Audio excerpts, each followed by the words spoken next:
He controlled an entire city. Politicians owed him favors, crime bosses trembled at the sound of his name, and women would do anything just to stand beside him. But it all changed one rainy afternoon when a delivery girl in a faded silver coat walked into his office and demanded his ID. No fear, no flattery, no begging. And that very moment shattered something no bullet could ever shatter. Dominic Vale's heart. Like and comment the name of the city you're watching to let me know how far this story has progressed. Watch to the end. You won't guess the ending. Home. The rain came in sideways that afternoon, the kind that didn't bother being polite about it. It hammered the floor-to-ceiling windows of the 43rd floor like it had a grudge, streaking the glass in long, ugly rivulets that distorted the skyline of Blackwater City into something smeared and gray. From where Dominic Vale stood, hands clasped behind his back, jaw set, eyes fixed on nothing in particular, the city looked exactly like what it was. A wound that never healed, just scabbed over and kept bleeding underneath. He'd been standing at that window for 11 minutes. He knew because the Patek Philippe on his wrist cost more than most people in this city earned in 3 years. And he had a habit of watching seconds pass the way other men watched sunsets. Not with pleasure, with calculation. Time was the only currency that couldn't be laundered, and he'd learned early that wasting it was the one sin he couldn't forgive in himself or anyone else. Behind him, the penthouse office hummed with the quiet efficiency of controlled power. Mahogany desk, clean. 2 leather chairs positioned at exactly the right angle to make visitors feel subtly inferior. A bar cart with bottles that were never touched before 6. Bookshelves filled with volumes that actually had broken spines. Dominic Vale read, which surprised people, as if monsters weren't capable of appreciating literature. On the far wall, a single painting, abstract. Black and rust and something the artist had called controlled combustion. Dominic had bought it not because he found it beautiful, but because the title made him feel understood. His phone sat face down on the desk. 3 missed calls from Senator Graves, 1 from Marcus, his operations lieutenant, 1 from a number he didn't recognize that had called twice in the last hour. He hadn't moved to answer any of them. The door behind him buzzed, the intercom from the lobby's security desk, not the elevator. That meant something had been stopped downstairs rather than waved through, which meant his security team was functioning correctly, which meant he didn't need to fire anyone today. Small mercies. Mr. Vale! It was Hooper, the afternoon desk man. Former military, current pragmatist. Courier at the lobby. Says she has a legal package requiring your signature. In person only. No substitutes accepted. Dominic turned from the window slowly. Name on the package? Dominic R. Vale. Return address is Hargrove and Lind, attorneys at law. His estate lawyers. That was expected. There was a property restructuring he'd been waiting on for 2 weeks. He exhaled through his nose. Send her up. A pause. She's, Hooper seemed to be choosing words carefully, which Hooper never did. She wants your ID first, sir, before she comes up. Dominic stared at the intercom panel on the wall for a moment. She wants my what? Your ID. She says company policy requires visual confirmation of recipient identity before she releases the package. She won't come up without it. The silence stretched. In 15 years of running the Vale operation, inherited from his father at age 20 after watching Raymond Vale die in a hospital room that smelled like disinfectant and old regrets, no one had ever asked Dominic Vale for identification before entering his building. Politicians came to him. Federal investigators requested meetings through intermediaries, and then canceled when they realized what that meeting would cost them.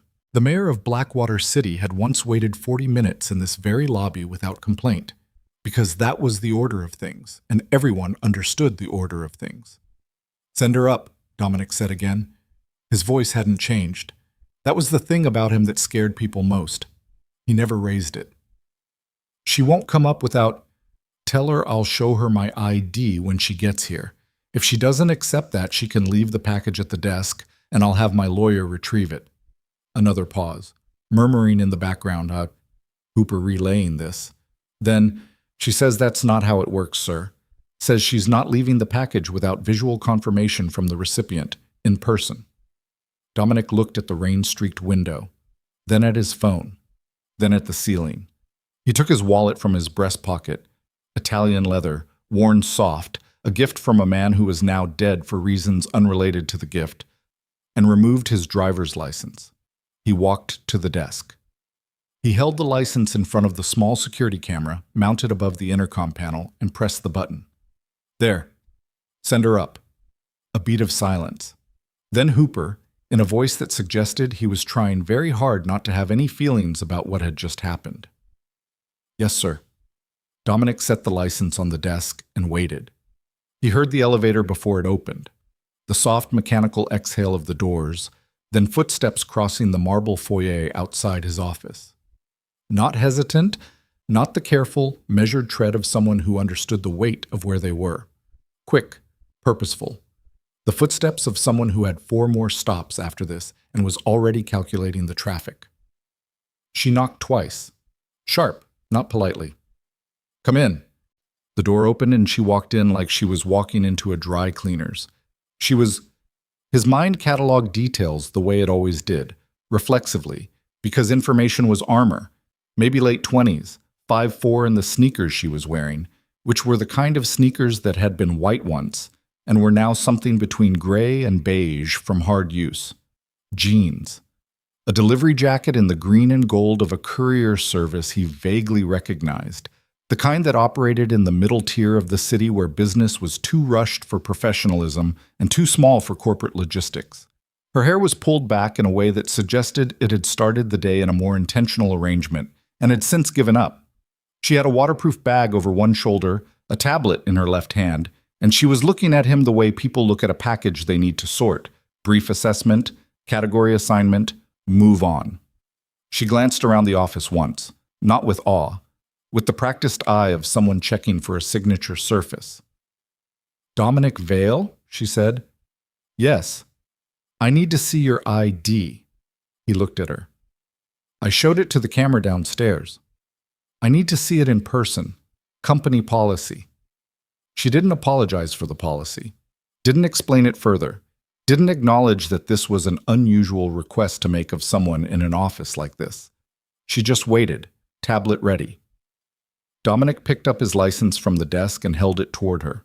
She stepped forward, looked at it, actually looked, compared it to his face with the focused disinterest of a TSA agent, and handed it back. Thank you. She was already opening her bag. Sign here, please. She held out the tablet. Stylus is attached. He signed. She confirmed it on her end, detached a sealed legal envelope from the bag, set it on his desk, and turned to leave. What's your name? He heard himself say. She paused, turned back, gave him the flat look of someone who'd had this question asked in a way they didn't appreciate more than once in their career. It's on the delivery receipt, she said. You have a copy now. And then she walked out. The elevator doors opened, received her, and closed. Dominic stood in the middle of his office holding his driver's license, and for a disorienting 3 seconds he experienced something he could not immediately name. Not anger, not amusement. Something that sat behind his sternum like a thumbnail pressed against skin. Not painful, just present, impossible to ignore. He looked at the delivery receipt on his desk. Ivy Mercer. Courier ID number 4471. Blackwater Rapid Courier Services. He set the license down, picked up his phone, called Marcus back. We need to talk about the Soren situation, Marcus said by way of greeting. They moved another shipment through the east. Later, Dominic said. Look up a courier company, Blackwater Rapid. I want their client intake process, what it takes to route a delivery through them. A pause. You need something delivered? I need something received. He ended the call, walked back to the window. The rain was letting up the way Blackwater rain always did. Not gently, just suddenly, like it remembered it had other places to destroy. He didn't look at the city this time. He looked at the reflection of the room behind him in the glass. The painting, the desk, the empty chairs. He thought about footsteps that didn't hesitate. It took him 4 days to arrange the second delivery. He had his assistant, a careful woman named Petra, who had learned not to ask questions above a certain level of specificity, contact Hargrove and Lind, and request that a secondary set of amended documents be sent via the same courier service used previously. Petra, being good at her job, began to raise a practical objection about the efficiency of this versus direct digital transfer, and then, reading something in Dominic's expression, did not finish the sentence. The second delivery came on a Tuesday. Different courier. Young man, nervous, who handed over the package without making eye contact and nearly sprinted back to the elevator. Dominic signed for it without looking at the receipt. He sat at his desk for a long time afterward. The package was real, actual amended documents that Hargrove had been waiting to send anyway. And he read through them with appropriate attention and signed where required and set them aside. Then he sat in the quiet of the office and recognized, with the same cold clarity he applied to financial risk assessments, that he had manufactured a situation hoping for a specific outcome that had not materialized, and that this was not behavior he recognized in himself. He was not a man who hoped for things. Hope was the province of people who couldn't control their circumstances. Dominic controlled circumstances. He called Marcus. "Soren," he said. "Finally," Marcus said and started talking. Dominic listened, made decisions, gave orders with the practiced ease of a man who'd been making decisions that ended careers and sometimes lives since his mid-20s. The Soren organization was moving product through the Eastport district using logistics shell companies, which was elegant enough to be annoying and unsophisticated enough to be dismantled. Dominic gave Marcus 3 directives, each calibrated for maximum disruption at minimum exposure, and ended the call. He was very good at this. He had always been very good at this. Raymond Vale had been a man of violence and spectacle. The old way, the way that left bodies and got headlines and required constant escalation to maintain fear. Dominic had watched his father's empire crack under its own theatrical weight by the time he was 16, and had spent the 4 years between 16 and 20 quietly learning a different way. Information, finance, leverage, the ability to destroy someone completely without ever being in the same room with them. He'd taken over a damaged kingdom and rebuilt it into something quieter and more durable and significantly more frightening, because people could defend against violence but found it much harder to defend against someone who simply understood their lives better than they did. He was 35 years old, and he had not been truly surprised by another human being in longer than he could clearly remember. He picked up the delivery receipt from the second package. Wrong name. He set it down. On Thursday, his building manager contacted him about a certificate of occupancy renewal for one of his commercial properties in the Meridian district. A real logistical issue that genuinely required notarized physical documentation to be delivered to a city office on a specific timeline. It was the kind of thing Petra normally handled with whatever service was convenient. He told Petra to use Blackwater Rapid, courier ID number 4471. Specifically if scheduling allowed. He said this in the same tone he used to specify which conference room he preferred for meetings.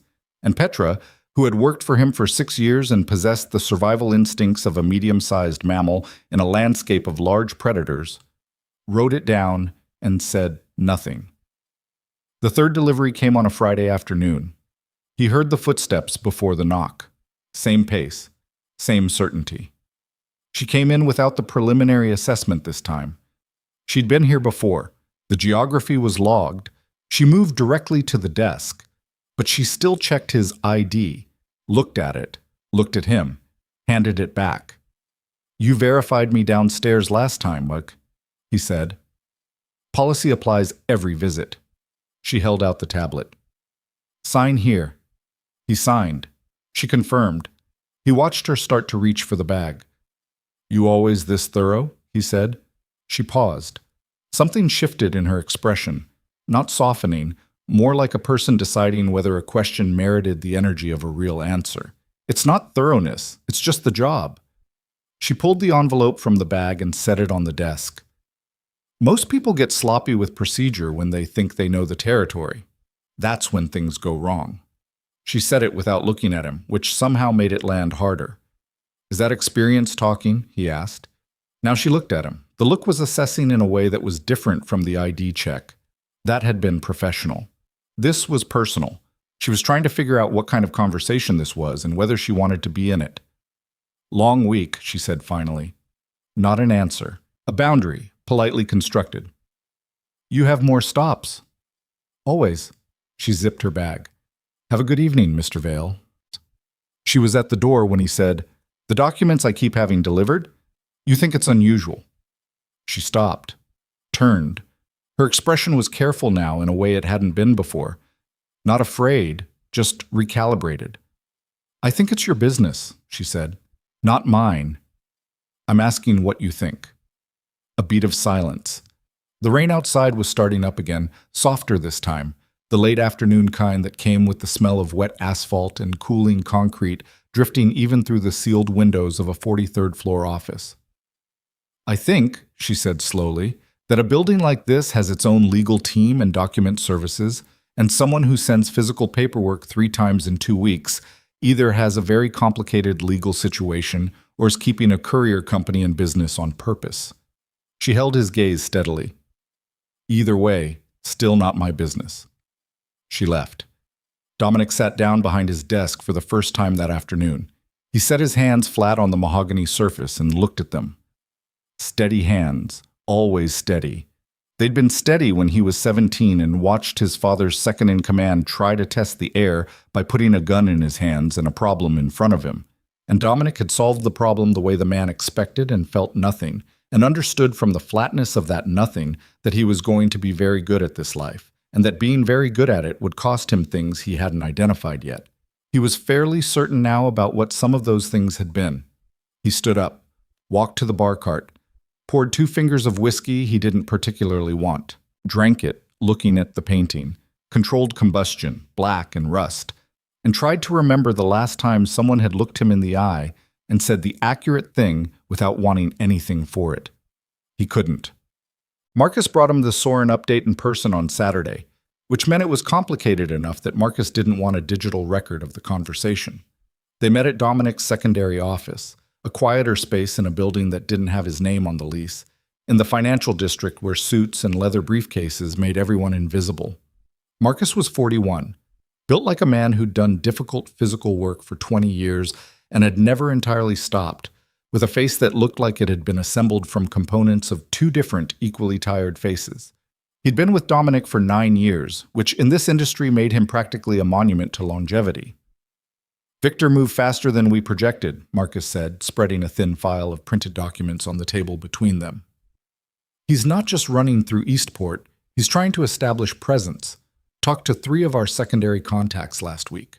Not threatening, just talking. The kind of talking that sounds friendly until you realize he's mapping the edges of what we consider ours. Dominic looked at the documents. Supplier names, account numbers, 2 addresses he recognized as belonging to men who existed in the complicated middle space of Blackwater City's economy. Not criminals exactly, but not uninvolved either. The city was full of those men.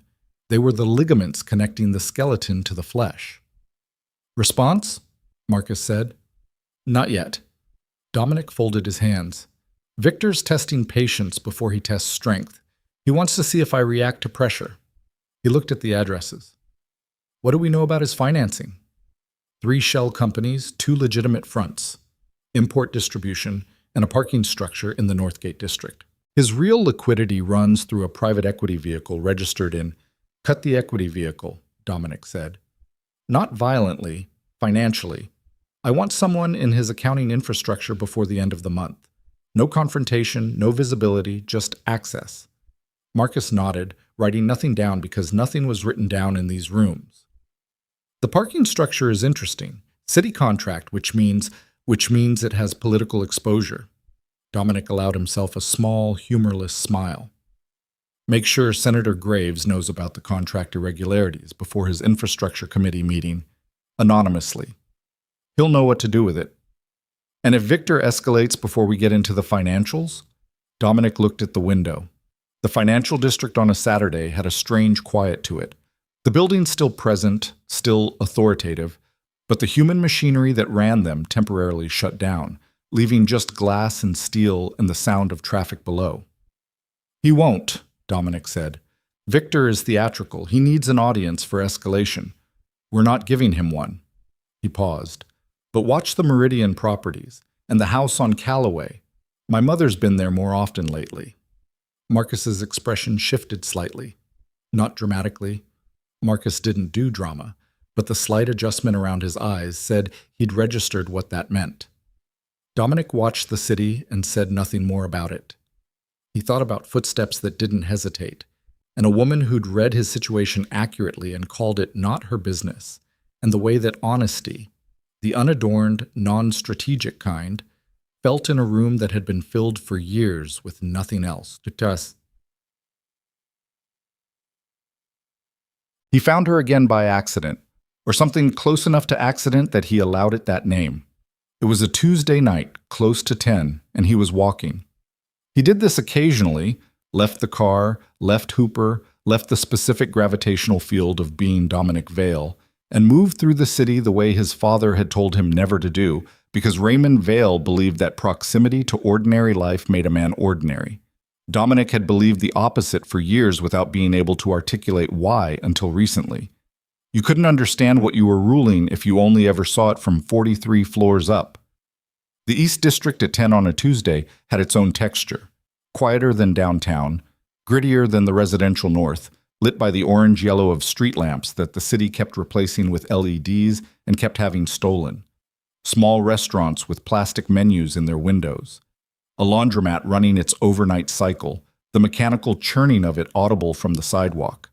A 24-hour diner called Rosie's that had probably been called Rosie's since before anyone currently alive could remember, with a neon sign where the R and the apostrophe worked perfectly, but the O flickered with the rhythm of a dying pulse. He went in because it was raining again, and because he wanted coffee, and because there was something about the look of the place, honest ware, nothing pretending to be more than what it was, that he found unexpectedly appealing. He saw her before he'd fully processed the interior. She was in the third booth from the door, on the left side, with a large coffee and what looked like a binder of paperwork spread across the table and a pen in her hand that she was using to make small, precise notations. She was still in work clothes, but the delivery jacket was gone. Just a gray sweater, worn at one elbow, and the same beaten sneakers. She had a half-eaten slice of pie beside the binder that she was clearly eating in the distracted, mechanical way of someone who had forgotten food was supposed to be an activity. She looked up when he was 2 steps away because she had the peripheral awareness of someone who'd worked enough late nights in enough questionable neighborhoods to never fully stop tracking her environment, and her expression did the thing that expressions do when they recognize someone unexpectedly, a fraction of a second of unguarded reaction before the composure came back. "Mr. Vale?" she said. Her voice was neutral. "Miss Mercer," he said. He looked at the booth across from her, which was empty. "May I?" A pause. He watched her assess it. Him standing in Rosie's at 10 p.m., wearing clothes that cost more than the diner's monthly overhead, asking to sit across from her in the particular way of someone who was used to sitting where they wanted and was aware enough of the incongruity to phrase it as a question. "It's a public diner," she said. "Sit where you want." He sat down. A waitress materialized. Name tag said Donna, expression said she'd seen everything and had feelings about none of it. And Dominic ordered coffee without looking at the menu. Donna left. Ivy returned to her paperwork, but not quite fully. The pen moved. He noticed she was marking up what looked like cost projections. Line items, some circled, some struck through, notes in handwriting too small to read from his angle. "What is that?" he asked. She looked up. "Why?" "Curiosity?" "Business plan," she said. Returned to it, added a notation. "What kind of business?" She looked up again, and this time there was the beginning of something in her expression that wasn't quite exasperation and wasn't quite amusement. "Are you going to do this the whole time?" "Probably," he said. She set the pen down, picked up her coffee, looked at him over the rim of it with the expression of someone making a cost-benefit calculation. "Bakery," she said. "I'm trying to open a bakery." Donna brought his coffee. He wrapped his hands around it.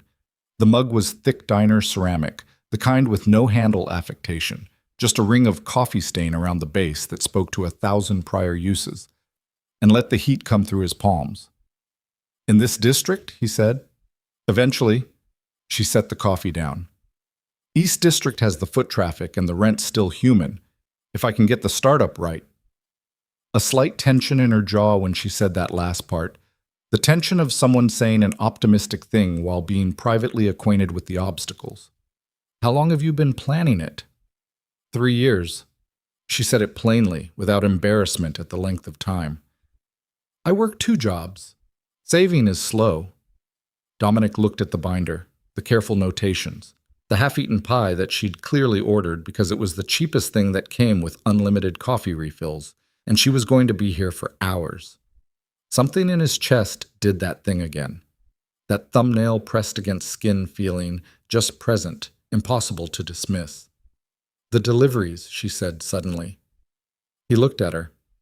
3 in 2 weeks to the same address from the same law firm. I thought about it after. Her eyes were steady on his, measuring. You arranged them. He held her gaze. Yes. She considered that. Why? I wanted to see you again. She blinked, just once. Then she said, That's a lot of paperwork for a social call. I didn't know another way to do it without it feeling like something it wasn't. What wasn't it? An order, he said. A purchase? A summons. He paused. The things I usually have access to. The rain outside was doing the soft, late-night version again, barely audible. Inside Rosie's, someone at the counter was talking to Donna about their sister's car trouble. The pie case near the register glowed with the particular warmth of cheap display lighting. Ivy picked up her pen, set it down again. You run things in this city, she said. The real things. Yes. That doesn't make you nervous, telling me that. Should it? She looked at him for a long moment. Most people in your position try to be mysterious about it. Act like they're in real estate or something. Most people in my position haven't had their ID checked, he said, before being allowed into their own office. The corner of her mouth did something. Not a smile exactly, more like the preliminary seismic signal before something larger shifted. That was professional courtesy, she said. I check everyone. I know, he said. That's why I'm here. She picked up her coffee. He picked up his. Outside, the O in Rosie's flickered its slow, dying rhythm. Inside, the diner held them both in its warmth and indifference, treating them exactly like it treated everyone else, which was the thing about Rosie's that Dominic understood now he hadn't expected to need. They talked for an hour and 40 minutes. He didn't plan it. Neither did she. It started with the bakery. She explained her vision in the careful, detailed way of someone who'd spent 3 years honing it against the whetstone of practical obstacles, and he listened in the way he listened to financial briefings, with total attention and no performance of attention. She caught this, and it changed something in how she spoke, less guarded, more specific. He told her nothing volunteered, but answered what she asked, and she asked careful questions, the kind designed to understand without extracting. At 11:40, she looked at the time on her phone and said she had a 5:30 alarm. Tomorrow's your first delivery day, he said. Every day is. She started gathering the binder. Some of us don't have staff. I didn't always have staff, he said. It came out more honestly than he intended. She paused in her gathering, looked at him. The expression on her face was the one she'd worn when she first said it wasn't her business.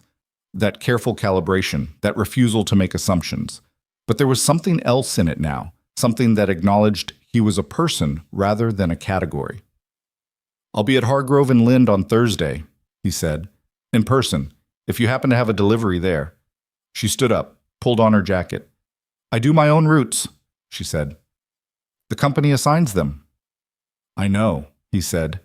She picked up her bag, looked at him one last time, that assessing look, but softer now at the edges, the way a thing gets when it's been held for a while. Good night, Mr. Vale. Good night, Miss Mercer. She walked out. He watched the door close, watched the rain outside absorb her and the sound of her footsteps and whatever had been in the air of that booth for the past hour and 40 minutes. He sat with his cold coffee in the empty seat across from him for a while longer. Then his phone buzzed. Marcus. A text. 3 words. Soren hit Eastport. Dominic read it twice, set the phone face down on the table, looked at the door she'd walked through. He picked the phone back up, typed, "How bad?" The response came in 20 seconds.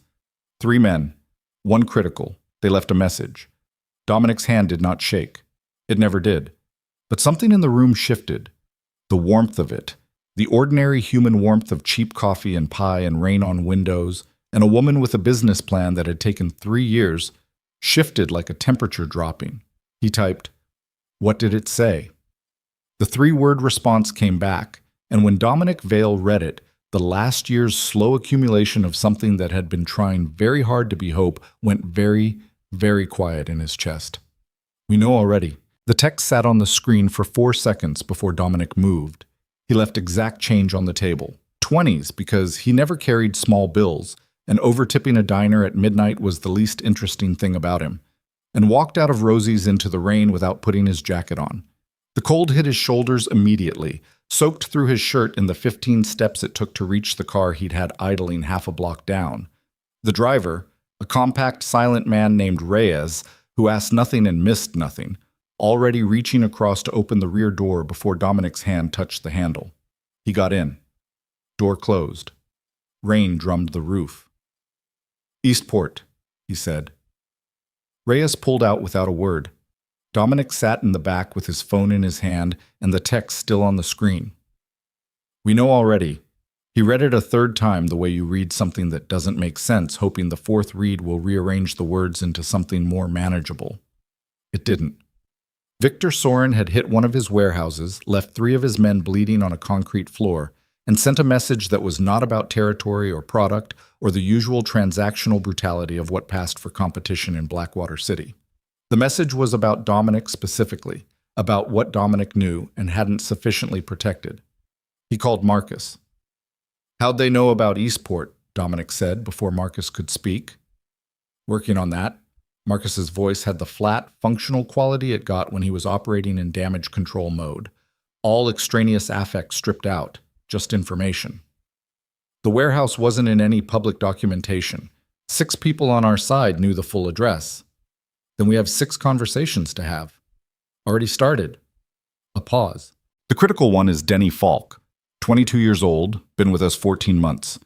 He's in surgery at Blackwater General. The other 2? Broken arm, concussion. They'll talk when they can." Another pause, heavier. "Dominic, the message, the wording. I read it. It's specific. We know already means they're not threatening to find something out. They're saying they already—" "I know what it means, Marcus." His voice was even. Outside the window, Blackwater City's nighttime version slid past. Wet streets reflecting headlights in long orange smears. The occasional lit window of someone else's ordinary life. "Change of plan on Eastport. Pull everything from the warehouse tonight. All of it. Leave it empty." "That's a significant— Tonight." He ended the call. Pressed the heel of his hand against his eye socket for a moment. 3 seconds. Then dropped his hand and looked at the ceiling of the car. "We know already." He thought about a woman in a gray sweater with a 3-year business plan and coffee going cold on a diner table. And the thought arrived with a specific physical sensation in his stomach that he identified precisely and did not allow himself to call what it was.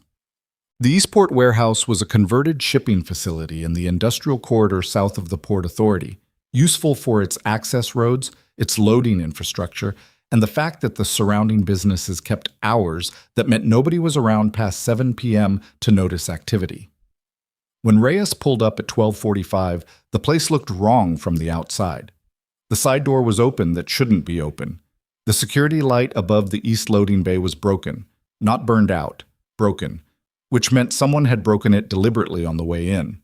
Marcus was already inside with 4 men Dominic recognized, and 2 he didn't. The warehouse floor had the specific aftermath quality of violence that had happened fast and been interrupted rather than completed. Overturned inventory, the skid marks of boots on concrete, a dark stain near the far wall that was still wet enough to reflect the emergency lighting. Someone had done a rough job of moving the injured out. Dominic walked the space slowly, Marcus beside him, neither speaking until Dominic crouched near the stain on the floor and looked at it with the focused attention of a man reading a document. "How many of them?" Dominic said. "Witnesses say 4. In and out in under 6 minutes. Marcus stopped beside him. "They weren't here for product, nothing taken.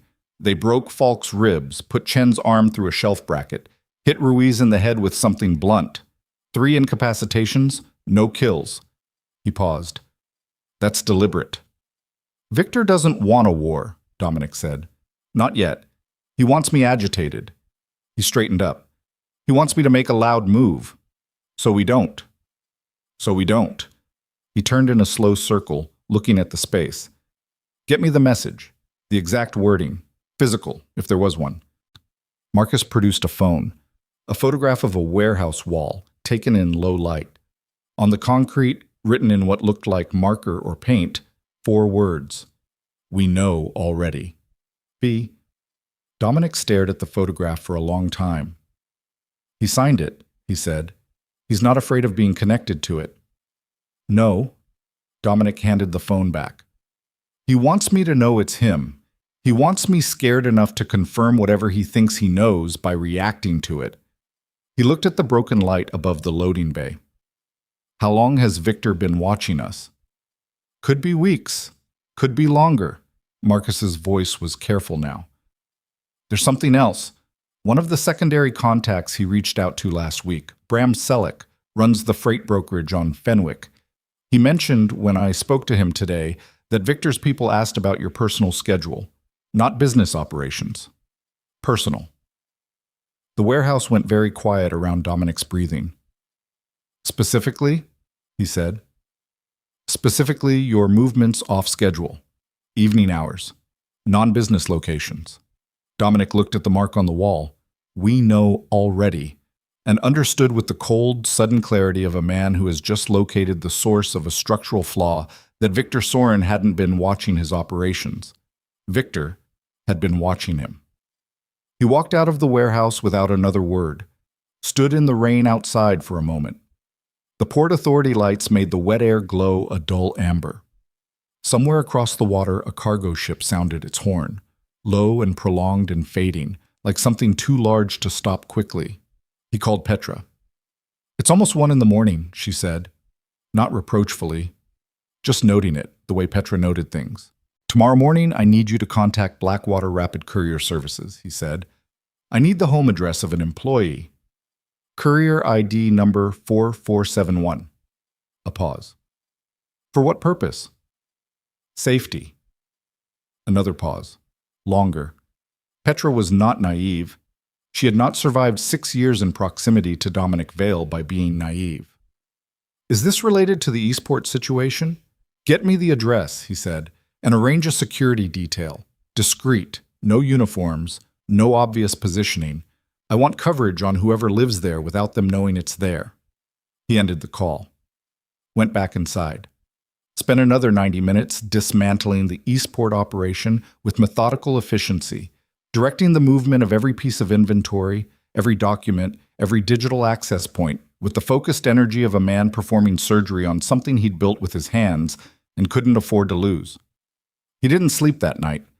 Sat at his secondary office desk until 4 a.m. with a legal pad and a pen, mapping Victor's known contacts against his own operational infrastructure, looking for the place where the information had to have come from, the place where someone had either talked or been listened to.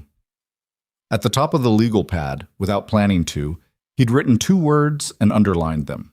He stared at them for a while. Then he covered them with his hand. He saw Ivy on Thursday. Not at Hargrove and Lind, but he hadn't actually arranged anything there, had said it half hoping and half testing the idea of hope itself, and wasn't surprised when no courier appeared. He saw her at Rosie's again, because by Thursday night he needed something that had nothing to do with Victor or Marcus or the Eastport damage control or the 3 separate conversations he'd had with men from his father's era of the operation who all seemed to believe that the appropriate response to Victor Soren was to burn something of his to the ground. And Dominic had spent those conversations being very patient and very clear and very tired. She was in the same booth. He didn't think she'd be there, and she was. And when she looked up and saw him, her expression moved through its now familiar sequence, that fraction of unguarded recognition, then composure returning, then something that might have been the beginning of familiarity that she wasn't sure she wanted to acknowledge yet. You're making a habit of this, she said. The coffee here is better than it looks, he said, which was not true. The coffee at Rosie's was not better than it looked, but it tasted like a place where nobody knew what he had on his hands. He sat down across from her. She didn't protest it this time. She was tired. He could see it in the set of her shoulders, in the way she was holding her pen. Not writing, just holding it. The way people hold things when they need something to do with their hands. The binder was open, but she'd been staring at a page rather than marking it. "Bad week?" he said. She looked at him. "You don't make small talk, do you? You just aim at things." "Usually." She set the pen down. "My second job cut 2 hours off my weekly schedule. Budget thing, apparently, which means my savings timeline just extended by about 2 months. She said it flatly, in the voice of someone who has accepted bad news but hasn't finished being angry about it. 2 months is 2 months. "What's the second job?" "Night shift at a hospitality supply warehouse. It's not interesting. Neither is losing 2 hours a week from it." She picked up her coffee. "What about you? Good week?" "No," he said. She looked at him over her coffee with the expression he was starting to think of as her reading look, taking in detail without signaling what she did with it. "Someone tried to destabilize something I've built," he said. He kept his voice even. "It's a business matter. It'll be handled. But it's a reminder that I've been building in a landscape that doesn't care about stability." Sounds exhausting. It is. "Then why keep building in it?" He looked at her. "Because I inherited the landscape. I didn't choose it." She held his gaze for a moment, then carefully, "That's different from saying you can't leave it." "It's complicated." "Most true things are." She put her coffee down. "I grew up watching my mother work 3 jobs for 12 years trying to leave a situation that wasn't good for her. She always said she couldn't leave because of all the things she'd already invested. The sunk cost of staying." A pause. "She left eventually, at 51. Took her another 8 years to stop regretting that she hadn't done it at 40. The diner did what the diner did.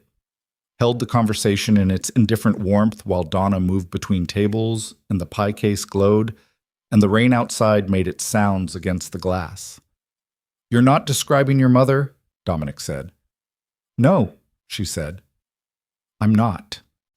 He looked at the table for a moment, at the binder with its careful notations, at the pen she'd set down. "The bakery," he said. "You've been planning it for 3 years. You work 2 jobs. You do cost projections on Tuesday nights in a diner at 11 p.m. He looked up at her. "You know exactly what you want, and you're going toward it anyway." "Trying to." "That's not trying," he said. "That's one of the most disciplined things I've ever seen." She looked startled by that, genuinely startled, the kind that arrived before the composure could manage it. Then she looked somewhere near his left shoulder, and he watched her recalibrate, watched her decide what to do with someone saying an honest thing without apparent motive. "You don't know me," she said, quieter than her usual register. "No," he said. "I'm working on that." She looked back at him. The expression on her face was complex in the way that real expressions are. Not one thing, not a signal, but a genuine interior weather event visible at the surface for just long enough to be real. Then she picked up her pen. "Tell me something true about yourself," she said. "Not the empire, not the power structure, something that costs you something to say." The question landed in the middle of the table between them like an object placed there deliberately. He looked at it. He knew the kind of question it was, the kind designed to distinguish performance from presence. "I visited my father when he was dying," Dominic said. "I hadn't spoken to him in 3 years at that point. We'd had a break, a serious one, over the direction of the operation, over methods. He thought I was soft. I thought he was destroying everything." He looked at his hands around the mug. "He died 2 days after that visit. I was in the room. At the end, he looked at me and I think he was trying to say something, but we'd spent so long not talking that neither of us knew how to start." He paused. "I've wondered for 15 years what he was going to say." The booth was very quiet for a moment. "That's not about the empire," Ivy said. "No. It's about being lonely," she said. Not cruelly, as a fact. "Yes," he said. She looked at him for a long time. Then she opened her binder and picked up her pen and began making notations again, but the energy in the booth had changed. Still careful, still maintaining its reasonable distance, but altered in the specific way of something that has admitted what it is. They stayed for 2 hours. He told her about Raymond Vale, not the mythology of him, but the actual man, the rages, the silences, the surprising gentleness with animals he'd shown once when Dominic was 8 and they'd found an injured pigeon on the fire escape of the old house on Deller Street, and Raymond had wrapped it in his good jacket and driven to a wildlife rehabilitation center with the same hands that had broken a man's fingers that same afternoon. The contradictions of a man Dominic had feared and studied, and in certain awful, unguarded moments missed. Ivy told him about the bakery in more specific detail than before, the space she'd identified on Carver Street, the recipe development she did on weekends in her apartment kitchen, the way she'd learned to bake from her grandmother and then lost her grandmother and kept baking because the smell of it was the closest thing to going back. She said this last part quietly, without performance, and Dominic sat with it and didn't fill the silence with reassurance, just let it be what it was, and she noticed that he let it be, and something in her expression acknowledged it. At 12:30, she said she had to go. He walked out with her. On the sidewalk in front of Rosie's, under the diner's flickering sign, they stood in the cold air and she looked at him with that expression she had, the one that was reading him and not giving away the grade. "Thursday," she said. "Same time." "I'll be here," he said. She walked away. He watched her go until she turned the corner, then stood there a moment longer in the cold, his hands in his pockets, looking at the empty corner of the street. His phone buzzed. He didn't look at it for a full 5 seconds. Then he took it out. "Marcus. Got a name. The source on Eastport. You need to see this in person." That. The man's name was Cole Pritchard, and he'd been with the Vale operation for 7 years, which put him past the threshold that Dominic had always privately considered the point at which loyalty should be established or not at all. Cole handled logistics routing on the warehouse side. Not high level, not executive, but with enough operational visibility to know what moved where and when. Dominic met Marcus at the secondary office at 7 the next morning. Cole was already there, sitting in a chair that had been positioned in the middle of the room with nothing near it, which communicated something without anyone having to say it. He was 34, sandy-haired, and currently the color of old plaster. His hands were pressed flat on his thighs in the posture of someone trying to control the trembling in them. Dominic walked in, poured coffee from the machine in the corner, did not offer any, and sat down in the chair across from Cole. He set his coffee on the table beside him, crossed his legs, looked at Cole with the full, neutral attention that people who'd been on the receiving end of it described afterward in terms that were more visceral than the look itself perhaps warranted. But the look was the thing, the look that said he was not performing patience, he simply had all the time there was, and Cole had, until Dominic decided otherwise. Cole broke in 40 seconds. Dominic had seen it take less. "They had my daughter," Cole said. His voice was wrecked. Not from the morning, from days of it. "They grabbed her from her school 3 weeks ago, held her for 6 hours. I didn't go to you because they said if I told anyone—" "Who made the contact?" Dominic said. "A man called Rice. I don't know if that's a real name. He came to my house. He had photographs. He had her schedule, her school ID, everything." Cole's hands pressed harder into his thighs. "I gave them the Eastport location and the inventory timing. That's all I gave them. I swear that's—" "Your daughter," Dominic said. "How old?" Cole looked up. Something in the question confused him. 9, he said. Dominic picked up his coffee, drank, set it down. He looked at Marcus, who was standing against the wall with his arms folded and the expression he wore when he was reserving judgment for instruction. "Where is she now?" Dominic said. "Home. With my wife. After I gave them the information, they—" Cole's voice broke on a syllable. He pulled it back together. "They let her go. She's home. She doesn't understand what happened." Dominic was quiet for a moment. The morning light came through the frosted window glass and made the room look something close to peaceful, which it was not. "Here's what happens," Dominic said. "Your family moves. Not suggestion, requirement. I have a property in the West Ridge development, unoccupied, not connected to anything public-facing. You take your wife and your daughter there today. Marcus will arrange it." He looked at Cole. "You are not fired. You are relocated to a position with no operational visibility. If Victor's people contact you again, you call Marcus directly, not later, immediately. Cole was staring at him. I know what you thought, Dominic said. He stood up, picked up his coffee. You protected your daughter. I understand what that is. He turned toward the window. But Victor used your daughter to get to me. That means Victor knows that hurting people connected to me is the effective approach, which means he's been studying me long enough to know what I care about. He kept his voice level. That's the problem we're solving now, not you. He heard Cole exhale, the specific exhale of a man who'd been holding a weight for weeks and has just had a portion of it removed. Dominic did not find this satisfying in the way that mercy sometimes felt satisfying. He found it tactical and necessary, and in some way that he was not going to examine directly, connected to the image of a woman in a gray sweater and the thought that had arrived in his stomach at the warehouse when he'd first understood the implication of, "we know already." After Cole left with Marcus, Dominic stood alone in the secondary office with his coffee and looked at the frosted window. Victor had used a 9-year-old girl to extract information because he'd identified someone in Dominic's network with something to protect, and it had worked. And the message left on the warehouse wall was not just a statement of tactical victory, it was a methodology announcement. Victor was telling Dominic precisely how he intended to continue. Find what Dominic valued, apply pressure to it. Dominic set the coffee down and picked up his phone and called Petra. The detail on 4471, he said. I want it doubled. And I want a report on her daily schedule, work locations, routes, the second job. All of it, he paused.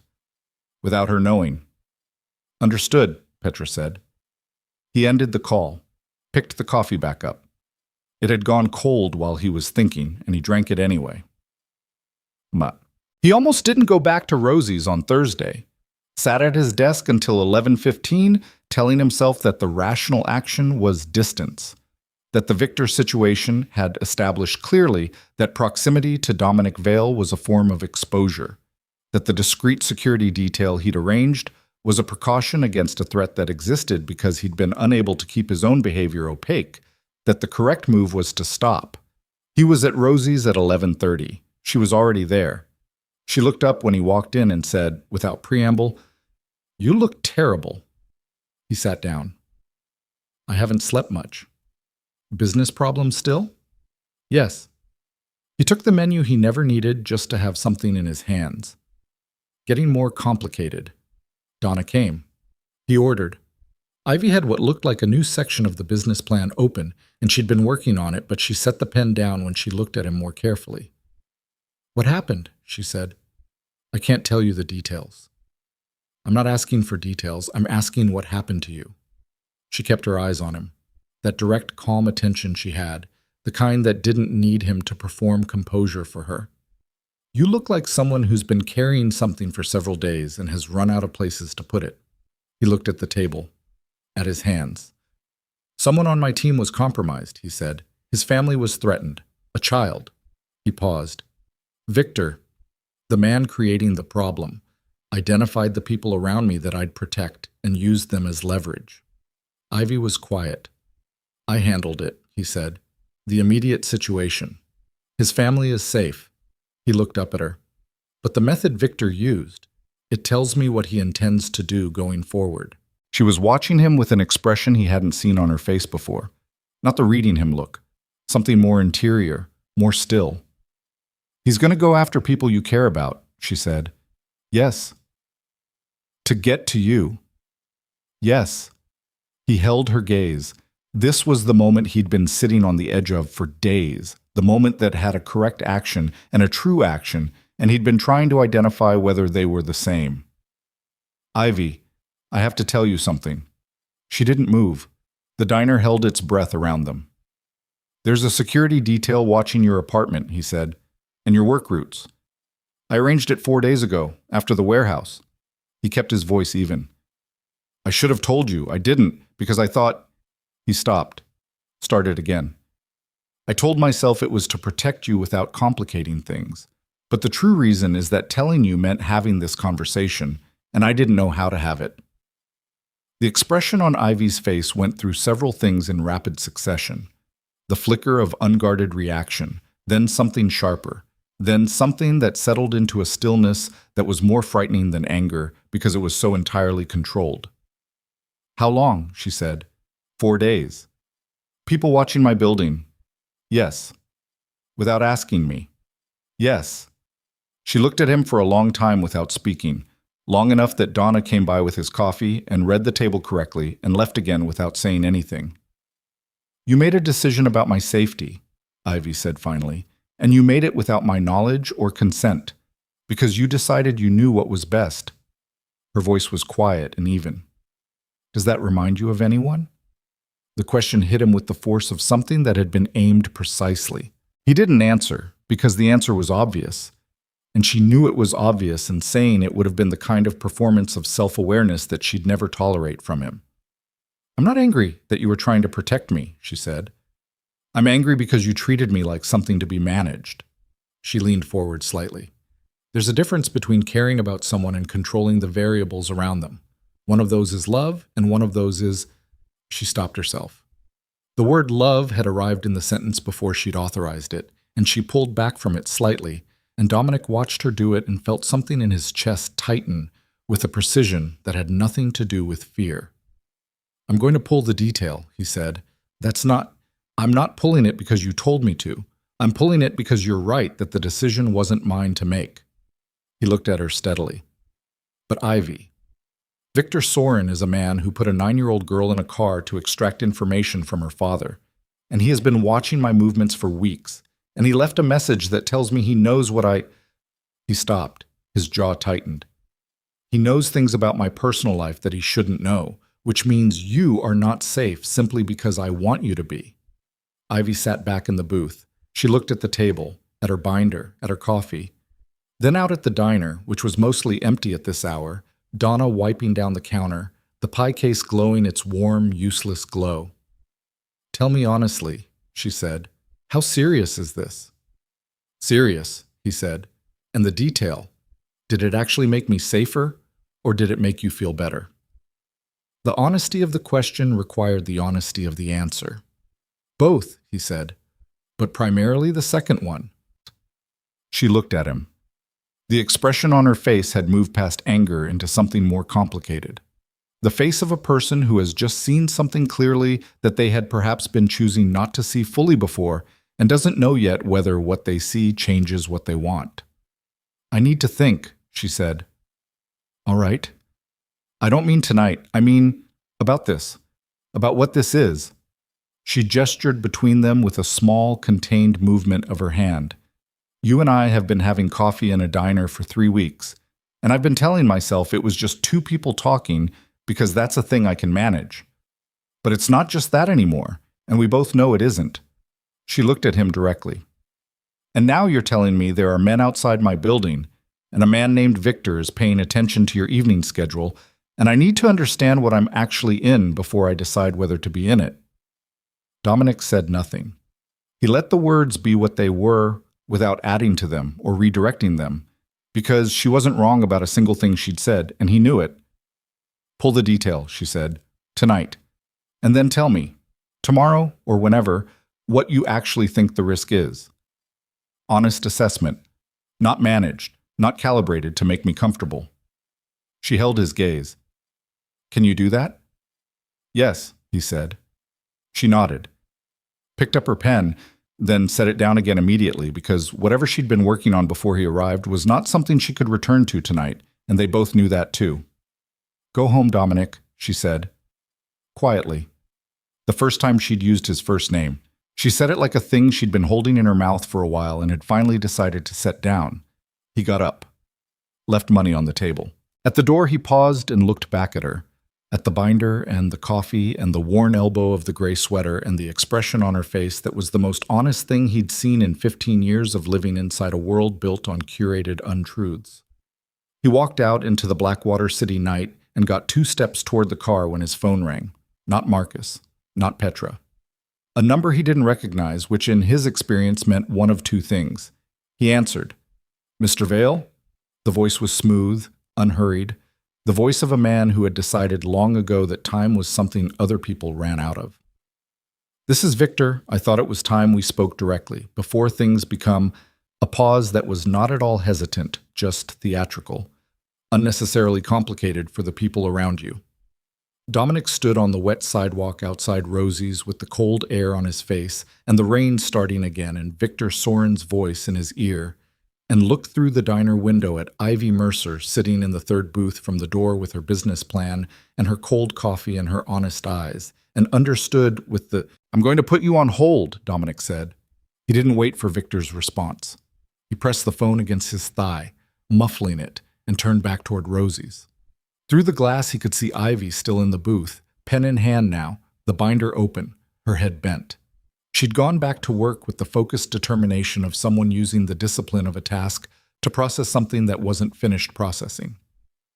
He watched her for 3 seconds, the way her wrist moved when she wrote, the slight tension in her shoulders that wasn't usually there.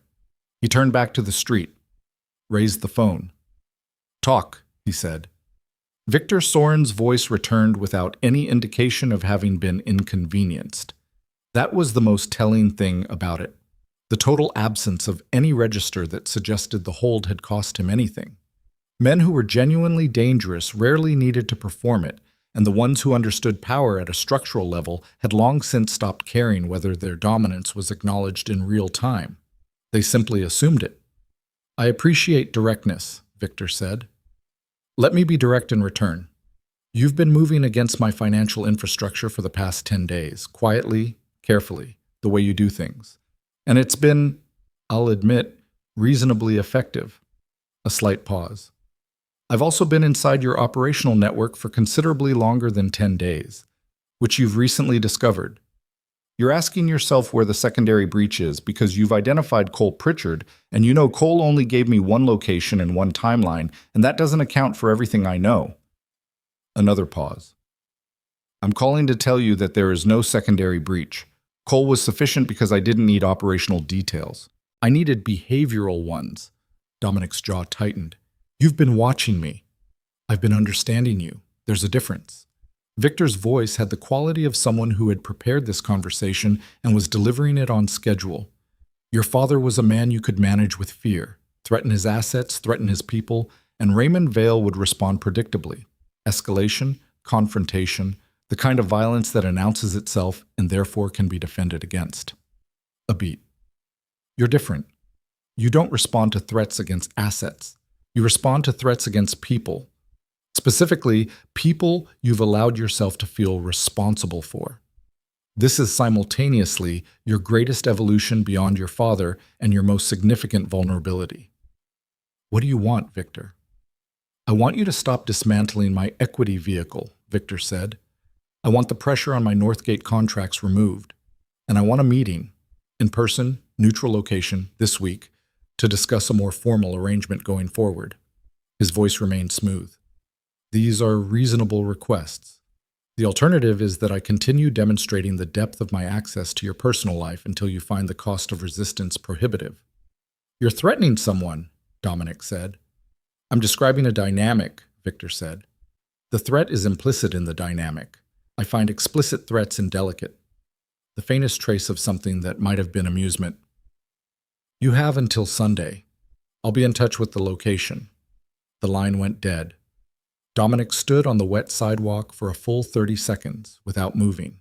The rain was steady now, the real kind, and it was soaking through his jacket and running down the back of his collar, and he didn't move because he was doing a specific kind of thinking that required the absence of action. The kind where he built the shape of a problem in his mind with complete structural honesty, no optimistic edits, no reassuring exclusions, just the thing as it was. Victor had been watching him for months. Not his operations, him, his evenings, his routes, his Tuesdays and Thursdays in the East District, his walks without security. All of it. We know already. He knew what he felt. He wasn't going to name it standing on a sidewalk in the rain, but he knew the shape of it, the specific quality of exposure that came from having something real, something that existed outside the architecture of power and transaction that his entire life was built on, suddenly visible to someone who used real things as weapons. He called Marcus. "Victor just called me directly," he said. Get me everything you have on his personal security structure. Physical, digital, everything. I want it by morning." He paused. "And Marcus, I want to know who's been watching me. Not Victor's people, before Victor. I want to know how long I've had surveillance on my personal movements that I didn't authorize." A pause. "You think someone in our structure fed Victor your schedule?" "I think Victor knew too much about my evenings for it to be external surveillance alone. He mentioned behavioral patterns. That's not camera footage, that's contextual reporting." He started walking toward the car. "Someone talked. Not about operations. About me." "I'll find it." "By morning," Dominic said, and got in the car. He didn't sleep. At 4:15 a.m., he was at the desk in his penthouse office, not the secondary location, the real one, the one with the painting and the window and 15 years of his life accumulated in the grain of the mahogany, with 3 legal pads and the architectural diagram of his operational network that existed nowhere digitally, only in his handwriting on paper he kept in a fireproof box that only he and Marcus knew about. He'd pulled the diagram out and was looking at it with the specific dispassion of a surgeon examining a patient he was personally fond of and could not afford to let that fondness compromise his assessment. The network had 12 primary nodes: people, companies, relationships. Each one connected to others by lines that represented dependency: financial, operational, informational. The diagram was beautiful in the way that functional things were beautiful, each element necessary, no redundancy, the whole structure self-reinforcing. He looked at it and tried to see it the way Victor saw it, not as infrastructure to be protected, but as a map of pressure points. The phone rang at 5:40. "Marcus." "I found it," Marcus said, and his voice had something in it that Dominic had rarely heard. A flatness that meant Marcus was managing his own reaction to what he was about to say. "It's not a leak. Not exactly." "Tell me." "Harlan Voss." Dominic set down his pen. Harlan Voss was 61 years old and had been Raymond Vale's head of personal security for 9 years before Raymond died, and another 7 years since, working for Dominic in a reduced capacity, nominally retired, technically still on retainer, used occasionally for off-book security needs that required experience and discretion above the level of the regular team. He knew more about the Vale operation than almost anyone alive. He had attended Raymond's funeral. He had been in the room when Dominic took over. "How?" Dominic said. One word: flat. "Gambling debt," Marcus said. "Significant. He's been in debt to a Northgate bookie for about 18 months. The bookie being, as it turns out, financially connected to Victor's parking structure operation." A pause. Victor didn't approach Harlan directly. He bought the debt and let the bookie handle it. Harlan thought he was settling with an independent creditor. He's been providing information, personal schedule, social patterns, location data for debt relief. He doesn't know who he was providing it to. Dominic looked at the network diagram. He found Harlan's position on it, a peripheral node off to the side, connected by a single line that had seemed thin enough to be a minor consideration. He looked at that single line for a long time. "Does he know now?" Dominic said. "No, I haven't made contact, waiting for your direction." "Don't contact him yet." Dominic set the diagram aside. Victor used debt. He used a 9-year-old. He used the structural connections in the network to route information to himself without any single person knowing the full picture. He stood up from the desk and walked to the window. The city below was doing its pre-dawn thing, that specific gray-blue light that existed for 40 minutes between dark and morning, when everything was outlined but nothing was illuminated. "This isn't opportunistic. Victor planned this for a long time." "Years, maybe," Marcus said. "The debt on Harlan goes back 18 months, but the bookie connection to the Northgate operation predates that by another year. So he's been building a position against me for the better part of 3 years." Dominic looked at the city. "While I was focused on building against him." "Different timelines," Marcus said carefully. "He started earlier." "He started before I knew he was a significant threat." Dominic's voice was precise, stripped of everything that wasn't functional. "Which means I miscalculated his ambition early on and paid for it by spending 3 years working on the wrong level of the problem." He paused. What's the exposure? How much does Victor actually know about the network? Based on what Harlan had access to, Marcus paused, and Dominic could hear the sound of paper. Personal schedule, yes. Social patterns, yes. Some property holdings through public record correlation. He doesn't have the operational diagram, doesn't have the financial architecture. Harlan wasn't in those conversations. But he has enough to make good on his implication. He has enough to make things uncomfortable, Marcus said. The personal exposure, the schedule, the locations. The locations, Dominic said. Marcus, the Rosie's location. Has Harlan ever... I don't know, Marcus said. I don't know what specifically he gave them on the evening schedule. It would have been pattern-based. He goes to the East District Tuesday and Thursday nights, usually past 11, rather than specific. But Victor's people could have physically surveilled from that pattern. Dominic closed his eyes for 1 second, opened them. Get me a car in 20 minutes, he said. I need to go somewhere before we do anything else. Ivy's apartment building was on Carver Street, 5 blocks from the bakery space she'd identified, which he'd looked up after she mentioned it, because knowing the geography of things mattered to him in ways that had nothing to do with strategy. It was a 6-story building, the kind that had been built in the 70s and maintained just enough to stay habitable, with a buzzer panel in the lobby that had 3 non-working units and a front door that could be opened with persistent pressure on the upper right corner of the frame. He knew this because the security detail he'd pulled the night before had noted it in their final report. He stood across the street from it at 6:15 in the morning and looked at it. A light was on in a 3rd-floor window. Warm, steady, the kind that had been on for a while. Her window, based on the address he had. Early riser, or hadn't slept, or was already baking something in the apartment kitchen on a Saturday morning the way she'd described on one of the Rosie's nights, when she'd explained how the weekend baking was for testing, for keeping the skill current, for going back to the place her grandmother had first put her hands over her hands on a wooden mixing bowl and said, "Feel when it's right, you'll know."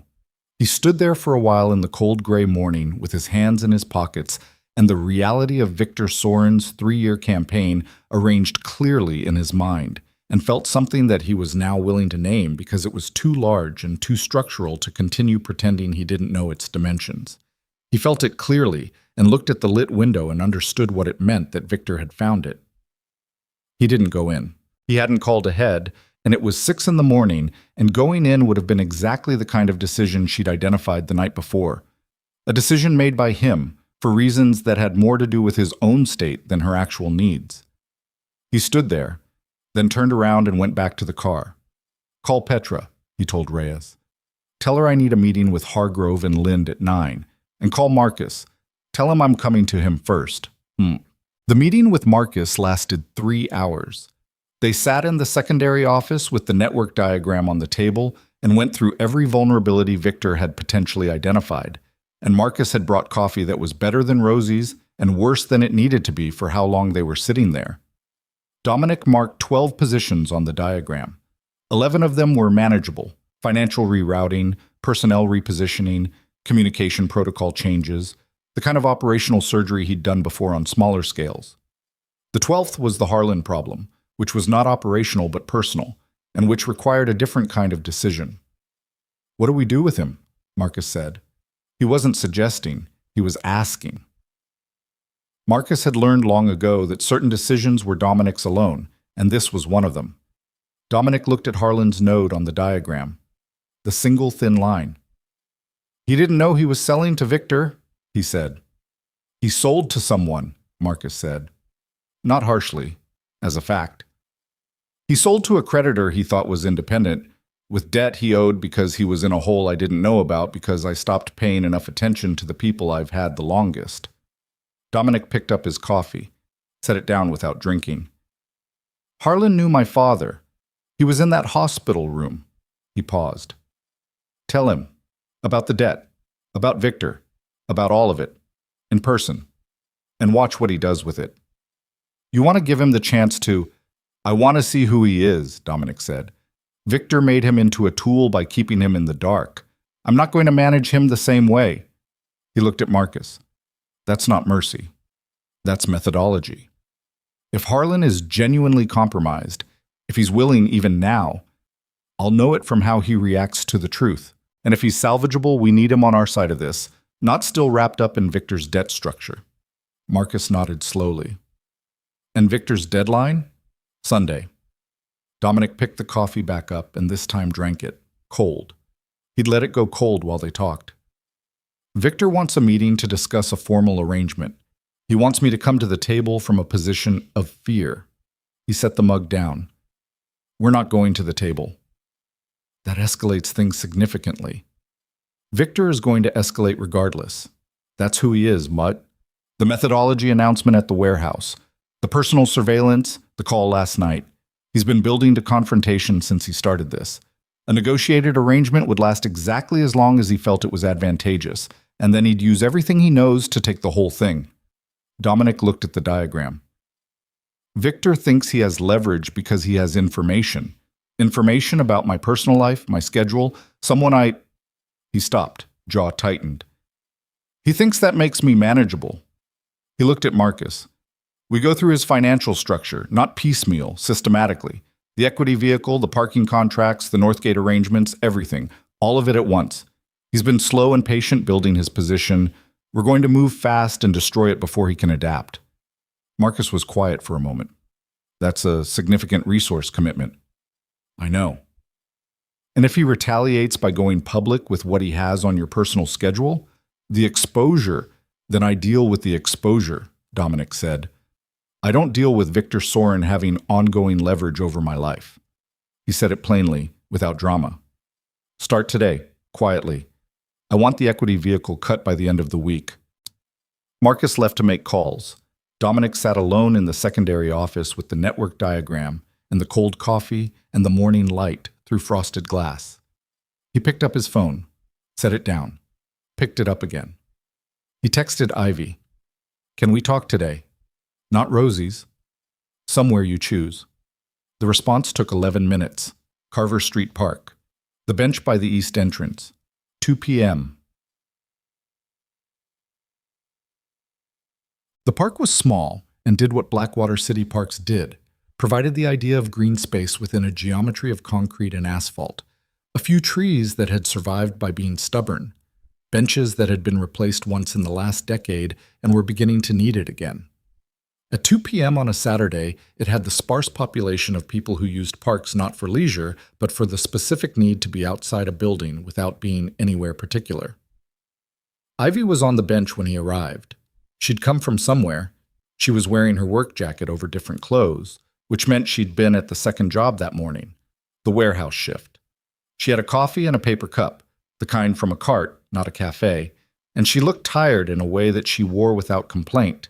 The tiredness of someone who had calculated what the week cost and was current on the payment.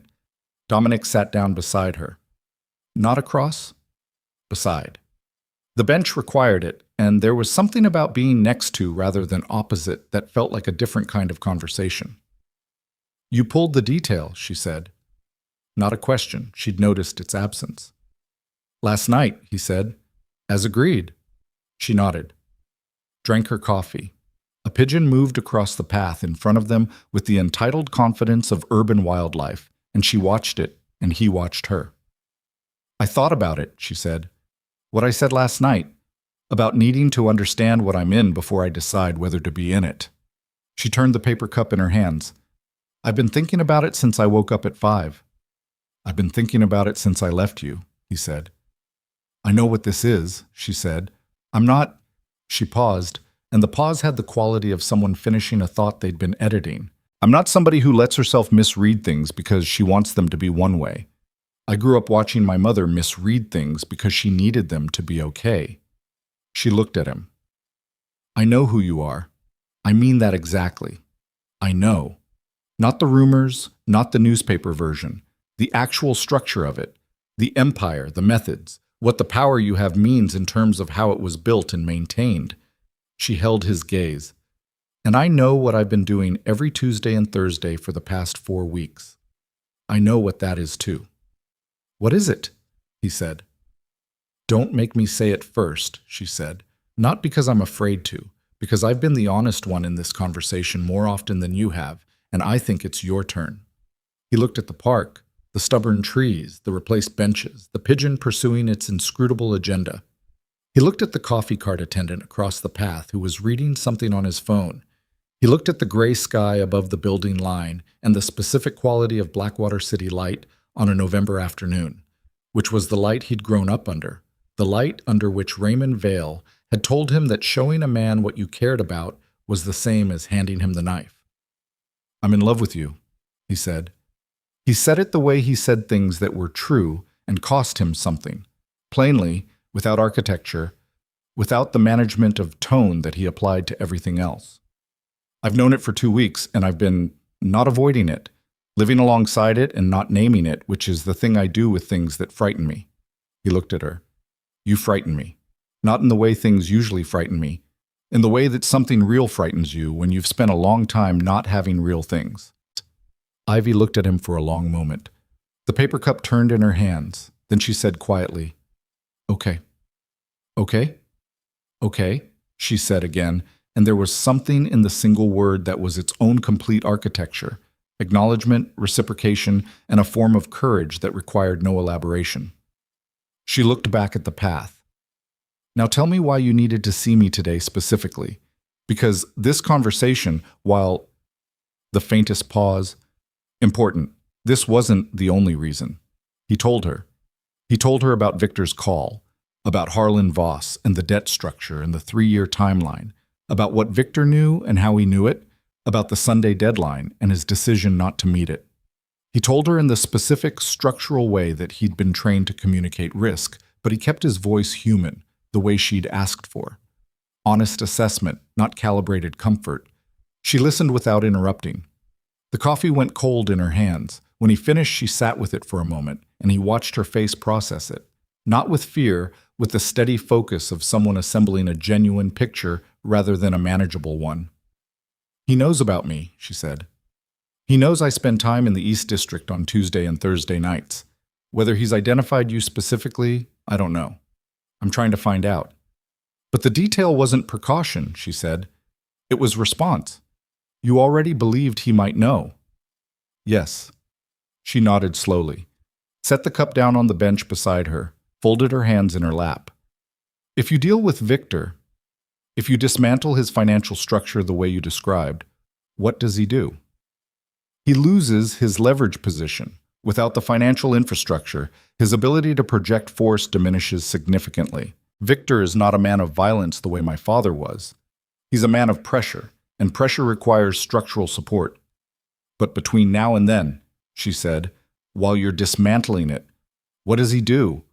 Dominic was quiet for a moment. "He might accelerate," he said. "Try to use what he has before I can remove it.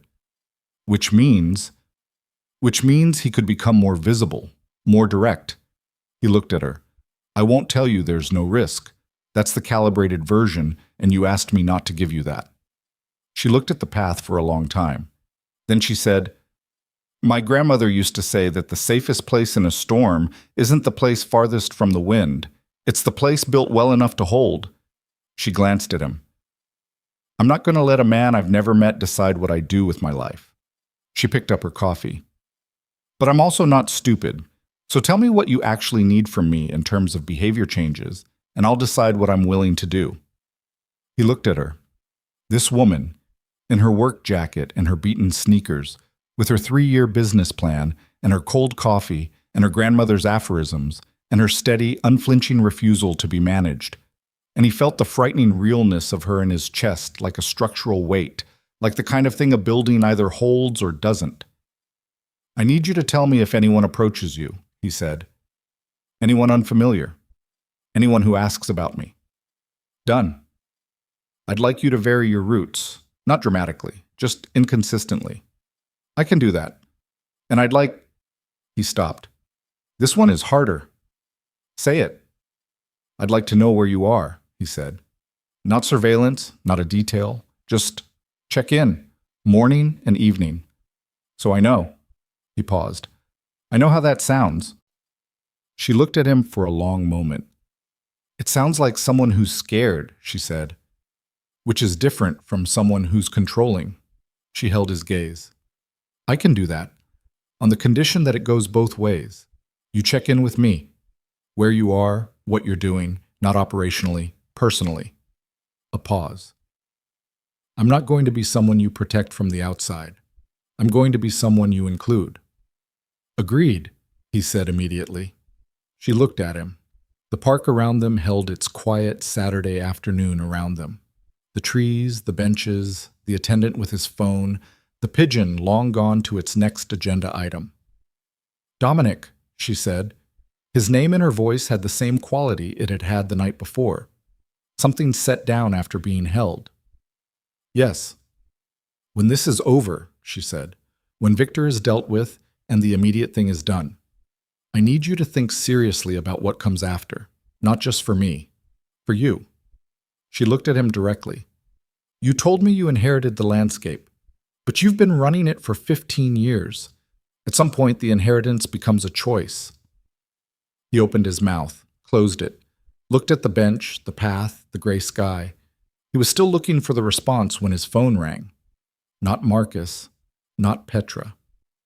Hargrove, his estate lawyer, calling on a Saturday afternoon, which in Dominic's experience meant something had broken through the firewall between his professional operations and his legal infrastructure. He answered, Dominic! Hargrove's voice was controlled but strained at the seam, the way a careful man's voice gets when he is delivering news that he knows will detonate. I need you to stay calm. Tell me, Dominic said. I got a call 40 minutes ago from a contact at the city desk at the Blackwater Courier. They're running a story. Tomorrow's edition, digital release tonight at 8. Hargrove paused. Someone provided them with financial records, operational documents, property ownership trails connecting the Vale family name to criminal enterprise going back to your father's time and forward through yours. Another pause.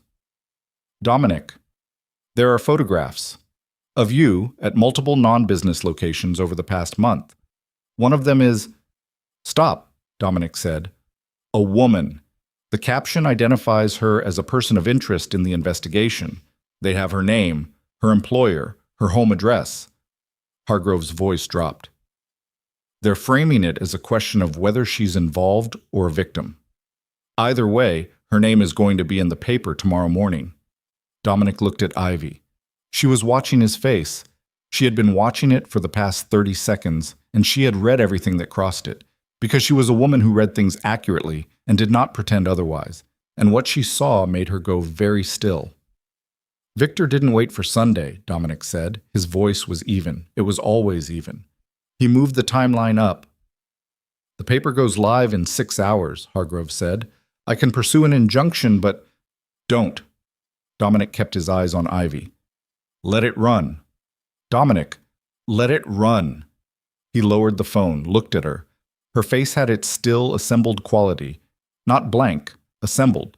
The face of a person building their response from the actual material of the situation rather than from fear. But beneath it, something else. The face of a person whose ordinary life has just been handed to someone who did not ask her permission to hold it.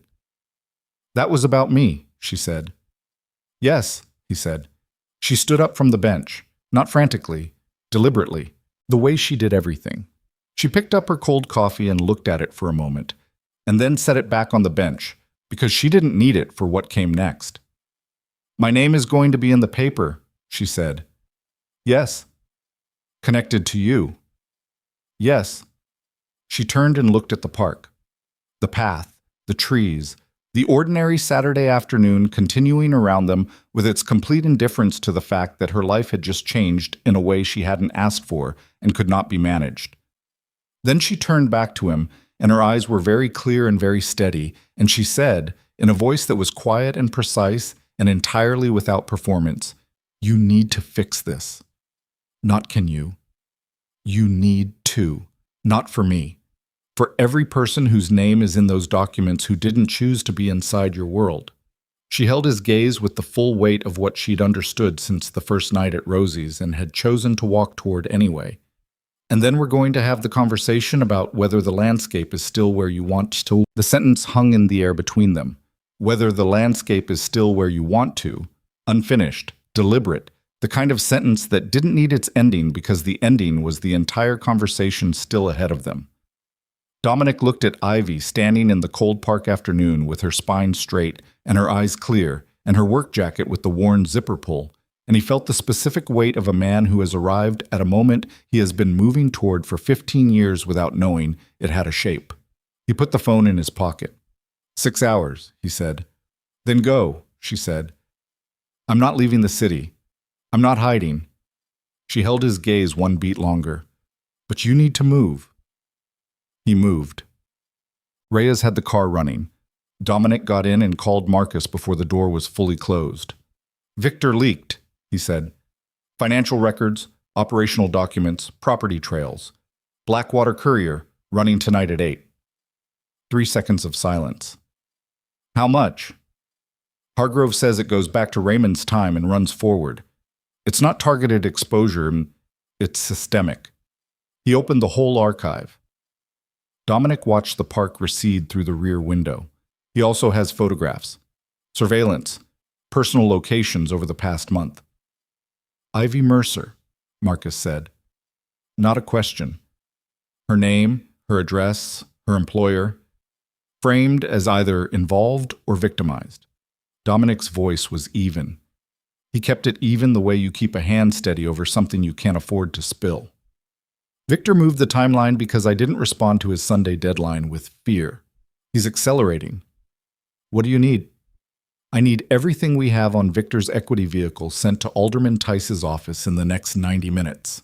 Anonymous, but configured so Tice can identify it as legitimate when he verifies it. Alderman Tice sat on the city's Financial Oversight Committee and had been waiting for a viable reason to open a formal inquiry into Northgate development contracts for 18 months. Dominic had been holding the material, waiting for the correct moment. The correct moment was now, because waiting any longer meant Victor defined the narrative first. Then I need you to call Senator Graves directly, not through intermediaries. Graves needs to know that the Infrastructure Committee materials I sent him anonymously 3 weeks ago are about to become publicly relevant, and he needs to position himself ahead of the story rather than behind it. Graves will want something in return for moving fast, Marcus said. Tell him he gets to be the man who called it first. That's worth more than anything I could give him materially. Dominic paused. And Marcus, Harlan. I spoke to him an hour ago, Marcus said, in person, as you directed. Told him the full picture. A pause. He didn't run, didn't deny. He sat there for about 2 minutes, and then he said, and I'm giving you his exact words. Tell Dominic I'll do whatever he needs. I know what I did to the man's father's name. Dominic looked out the window. The city sliding past, wet and indifferent and familiar. Put him on the Northgate documentation trail. Everything Victor has on the parking contracts, the shell companies, the bookie connections. Harlan knows how those structures are built. He was around when Raymond built the same kind. I want him to find every weak point in Victor's financial architecture that we haven't already identified. He's 61 years old, Marcus said.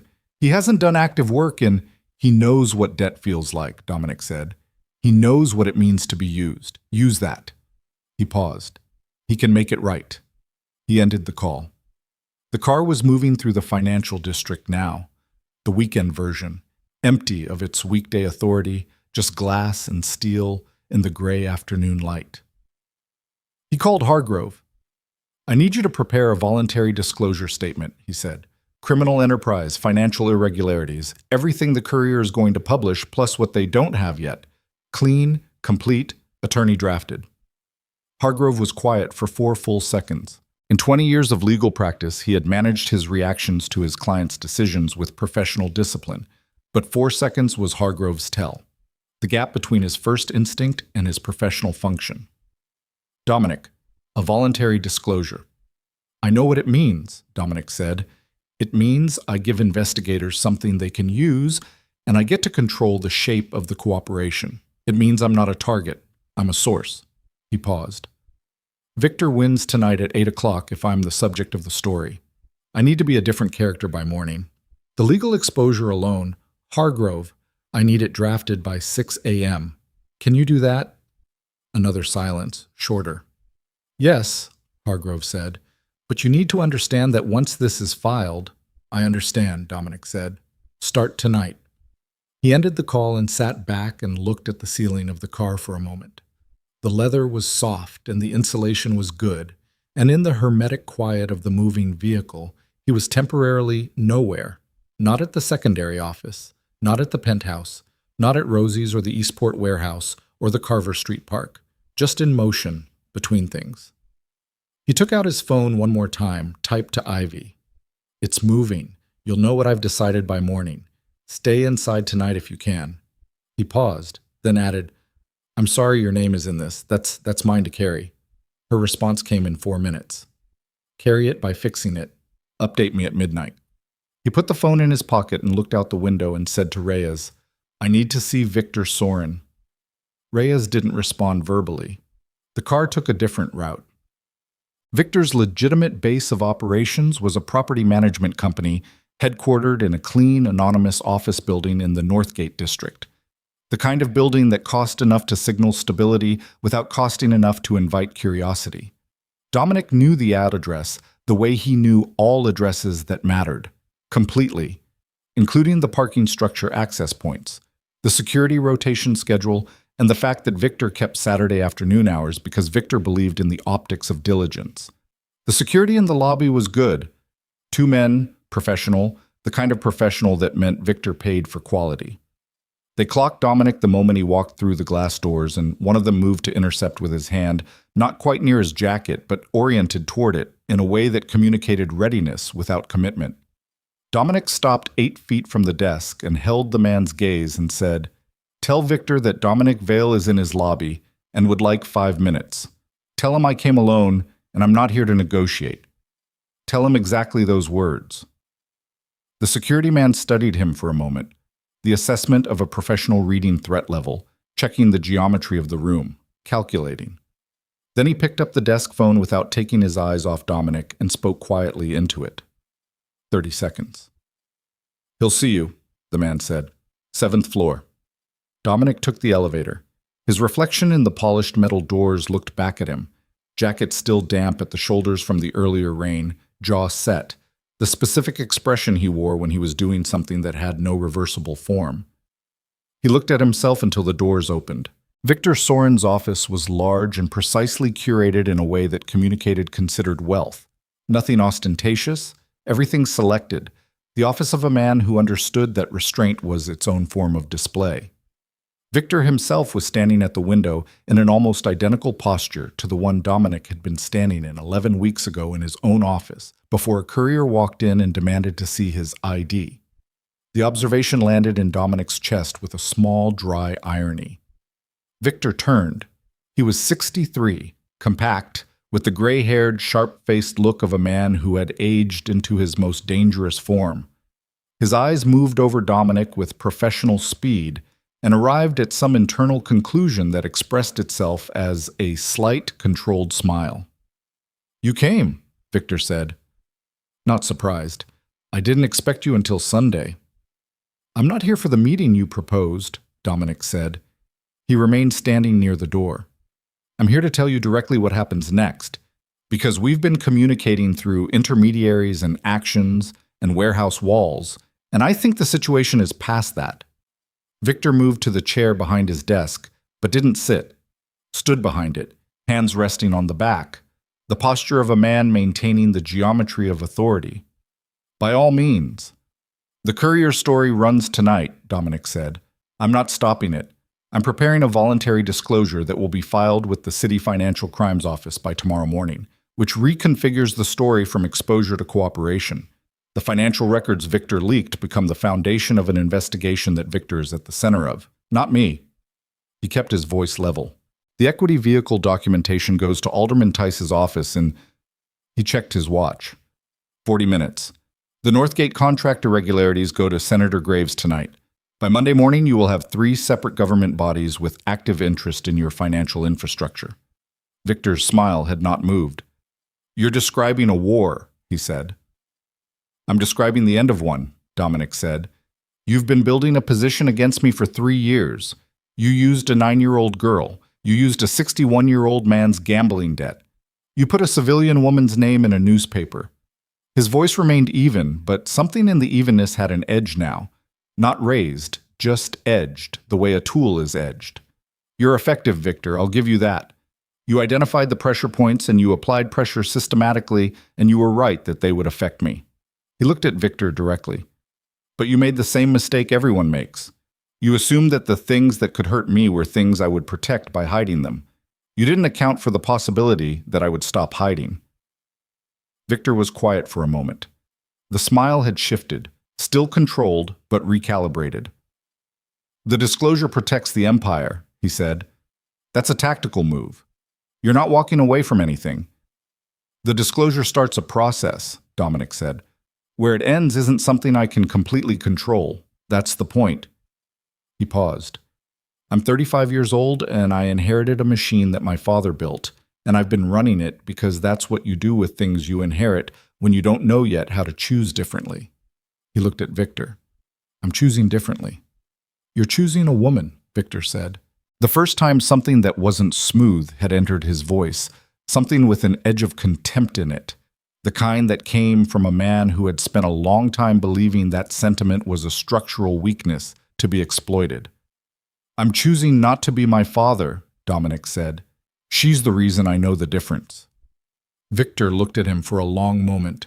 Then he moved from behind the chair and walked to the window, and his hands were clasped behind him in that mirror posture again, and Dominic watched the back of him and waited. You realize, Victor said to the window, to Northgate beyond it, that your disclosure protects you legally, but it doesn't protect your network. The people who've operated under your structure, they don't get the benefit of your cooperation agreement. They get exposure. I know, Dominic said. Some of them will lose everything. I know that too. And you're willing to... Victor, his voice cut through cleanly. You've spent 3 years studying me. You know what I'm willing to do. The question is what you're willing to do now that the architecture you built has been described to 3 government bodies. He let that land. Pull the courier story. Victor turned from the window. His expression had moved through its calculations and arrived somewhere that wasn't anger and wasn't defeat, more like the expression of a chess player who has seen the board develop into a configuration he didn't design but can still navigate. I don't control the courier. You gave them the material. You have a contact. Use it. And if I do? Then the Tice material gets delayed, Dominic said. Not retracted. Delayed. You have a window, 3 weeks, to restructure your Northgate exposure voluntarily before it becomes a formal inquiry. I can't give you more than that because the Graves conversation has already been initiated. Victor looked at him. You're offering me an exit. I'm offering you a less catastrophic version of an ending that's happening regardless, Dominic said. Because the alternative is that both of us spend the next 2 years in a mutually destructive war that benefits neither of us and damages everyone around us. He held Victor's gaze. You wanted a meeting to discuss an arrangement. This is the arrangement. The office was very quiet. Through the window, the Northgate district held its Saturday afternoon with the ordinary business of people who didn't know that the architecture of their neighborhood was being negotiated 200 feet above them. Victor said, The woman's name stays in the story. Dominic felt the words hit somewhere in the region of his sternum. He kept his face still. I'll call you with my answer on that in 1 hour, he said, and turned and walked out. He called Marcus from the elevator. The courier contact, he said. Victor used someone on the inside to place the material. I need that name in 45 minutes. Dominic, 45 minutes, Marcus. I don't care how. He got in the car, sat in the back with his hands pressed flat on his thighs, fingers spread. The posture he used when he needed to feel the physical reality of something, rather than just the cognitive structure of it. The leather was warm. The car smelled like the specific cologne Reyes used, something cedar-adjacent that Dominic had stopped noticing years ago and was noticing now with strange acuity, the way all sensory detail became acute when a decision was being finalized. His mother. He hadn't thought about her in the specific tactical sense until now, which was a failure of planning that he was only identifying in retrospect. Her address had been on the early surveillance material. She existed in Victor's map of Dominic's vulnerabilities, had existed in it since before the Eastport warehouse, had been there in the peripheral threat territory that Dominic had registered and moved to the back of his assessment because his mother was in a smaller apartment on the north side with a security camera on her door that he'd installed 4 years ago, and a neighbor named Vera who'd functioned as an informal alert system, and he'd told himself this was sufficient. He called her. It rang 4 times. 5. She picked up on the 6th ring with the slightly breathless quality of someone who'd moved quickly to get to the phone. Dominic? Are you home? I just got in. I was at Vera's for... Stay inside, he said. Lock the door. Don't answer it unless you call me first and I tell you to. He kept his voice even. Everything's fine. I'm just being careful. A pause. His mother, Eleanor Vale, 70 years old, who had spent 40 years being married to Raymond Vale and 15 years being the estranged mother of his inheritor, had a radar for the specific frequency of everything's fine that her son used when it wasn't. Dominic. I'm handling something, he said. I'll explain later. Don't open the door. All right, she said, quietly. The voice of a woman who had learned long ago that the moments when her men said everything was fine were the moments that required the most stillness. He ended the call. Marcus texted the courier contact name at the 43-minute mark. A features editor named Sallow, recently promoted, with a credit history that included a personal loan from a private lender whose corporate registration traced back through 2 shell structures to a holding company in Victor's equity vehicle. Not a bribe, a dependency, the kind Victor preferred, the kind that created obligation without the legal exposure of direct payment. Dominic looked at the name for a moment. Then he called Hargrove. The disclosure, he said. How much of it covers the courier contact? If the contact received material benefit from a party connected to the criminal enterprise, Hargrove said carefully, and if the purpose was to influence publication of material damaging to you as part of an extortion scheme, then yes, the disclosure creates a framework that implicates them. Good, Dominic said. Add a specific notation about media manipulation as a component of the enterprise. I want it documented that the story running tonight was placed as part of a coordinated extortion attempt, not investigative journalism. That notation will need to be supported with evidence. I'll have the evidence to you within the hour. He looked at Marcus's text. Sallow's loan documentation, the corporate registration trail, and Victor's direct message to me last night. I recorded the call. A pause. You recorded it. I record everything, Hargrove. You know this. He ended the call and looked out the window. The afternoon was darkening into early evening, the way November afternoons did in Blackwater City. Fast and without ceremony, the light going out of the sky like water draining. He had 4 hours before the courier went live. He had a disclosure in progress that would restructure the story if it ran, but restructuring wasn't stopping. Ivy's name was still in there. Her address, her employer. The photograph of her in the Carver Street Park taken from distance. The intimate surveillance of 2 people sitting on a bench in the ordinary Saturday world. He had told Victor he'd call back in an hour with his answer. The answer was already formed. It had been formed in the elevator coming down from Victor's floor. In the specific moment when Victor said the woman's name stays in the story, and Dominic had felt the thing he'd been managing in his chest for 11 weeks move from the periphery to the center with the permanent, structural quality of something that had found its load-bearing position. He dialed Victor. Victor answered on the 2nd ring. The story doesn't run, Dominic said. Not the version with her name. I'll give you 48 hours to pull it, after which the Tice material moves whether you've pulled it or not. He paused. But that's not the answer I'm calling to give you.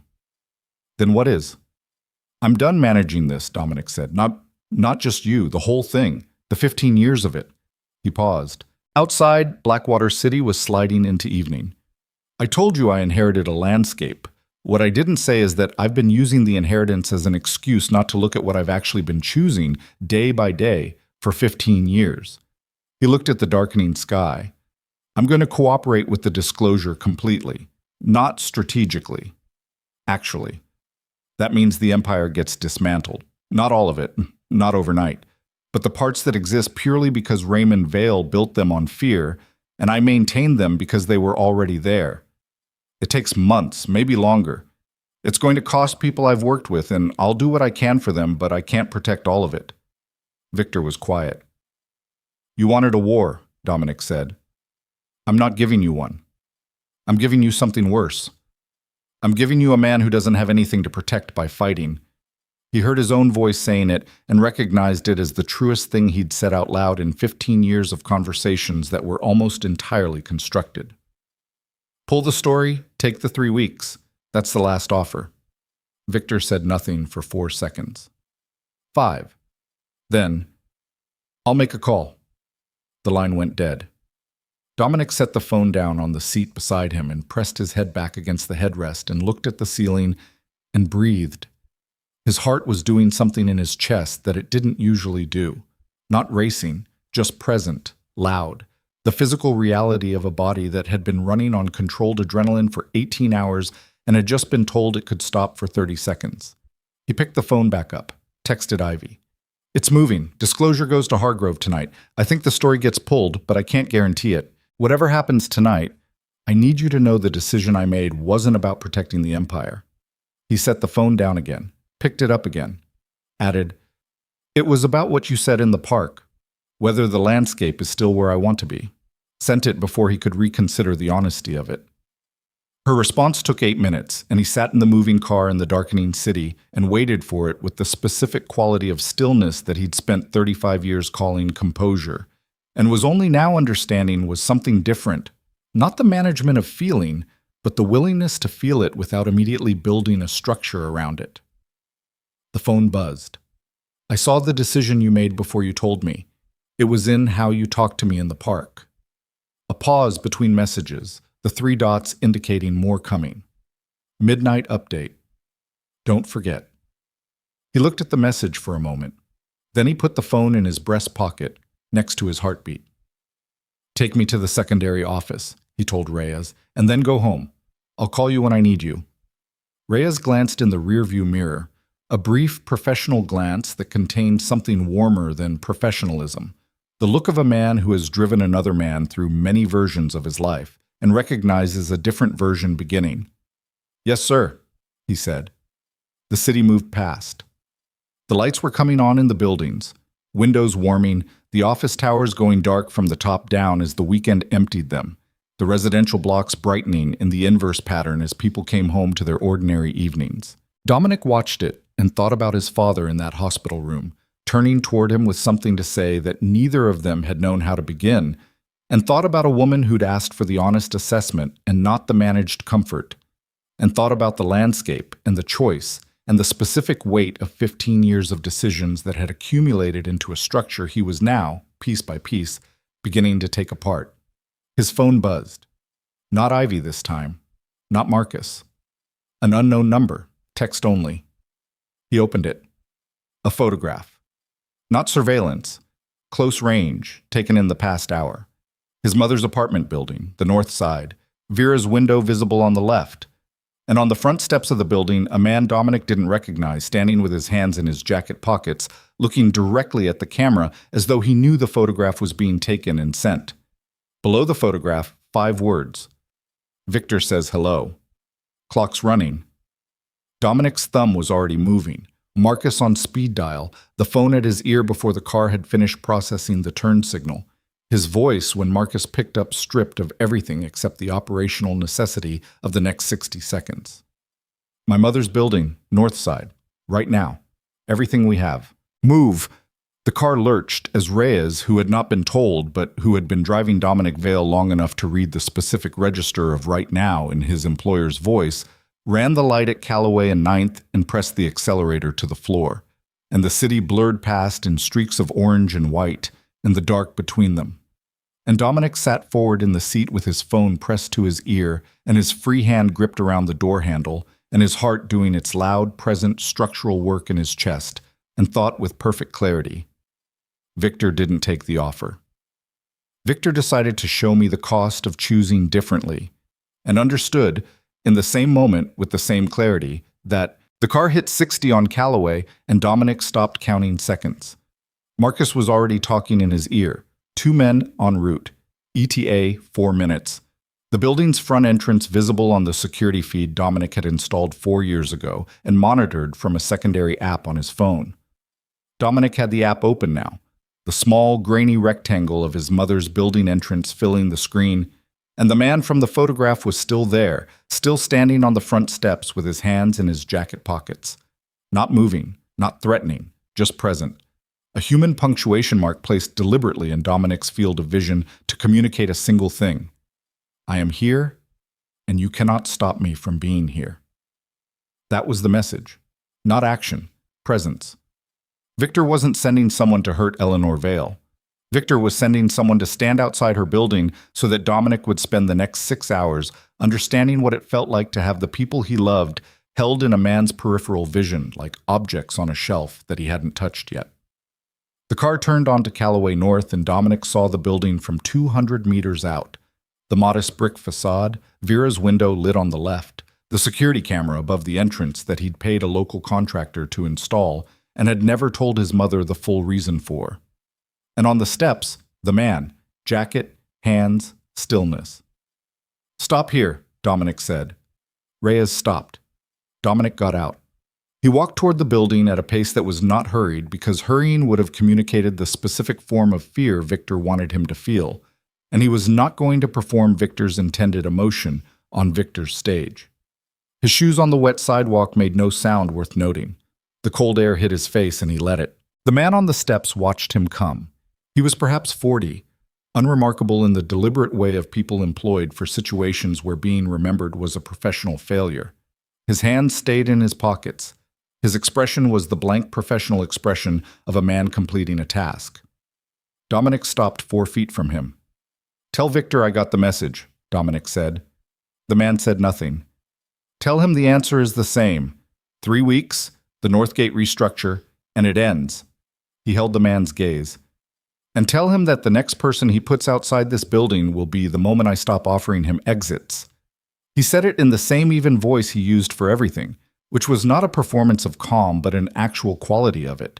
The calm of someone who has made a decision and is no longer spending energy on the decision. The man looked at him for a moment. Then he took his hands out of his pockets, empty, deliberately visible, and walked down the steps and past Dominic and along the sidewalk and didn't look back. Dominic stood on the steps for a moment. Then he went inside.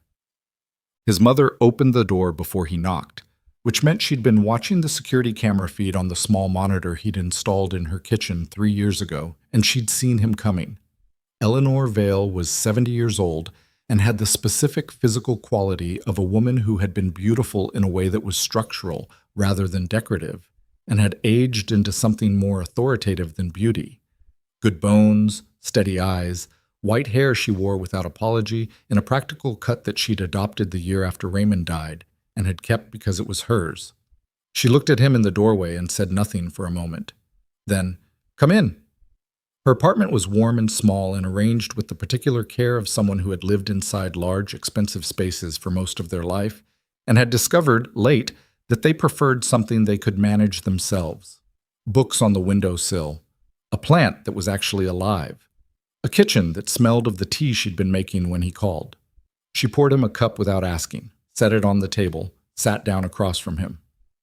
"How bad?" she said. "It's being handled," he said. She looked at him over her tea with the expression she'd worn for as long as he could remember. The expression that said she was not going to accept the managed version and had been waiting for the real one long enough that she no longer felt the need to express impatience about the wait. He told her. Not everything. Not the disclosure details. Not Victor's financial architecture. Not the operational specifics. But the true shape of it. The 3-year campaign. The courier story. The decision he'd made in Victor's office and in the back of Reyes's car. He told it plainly, the way he'd been learning to tell things. She listened the way Ivy listened, with complete attention and no performance of attention. When he finished, she was quiet for a moment, both hands around her tea.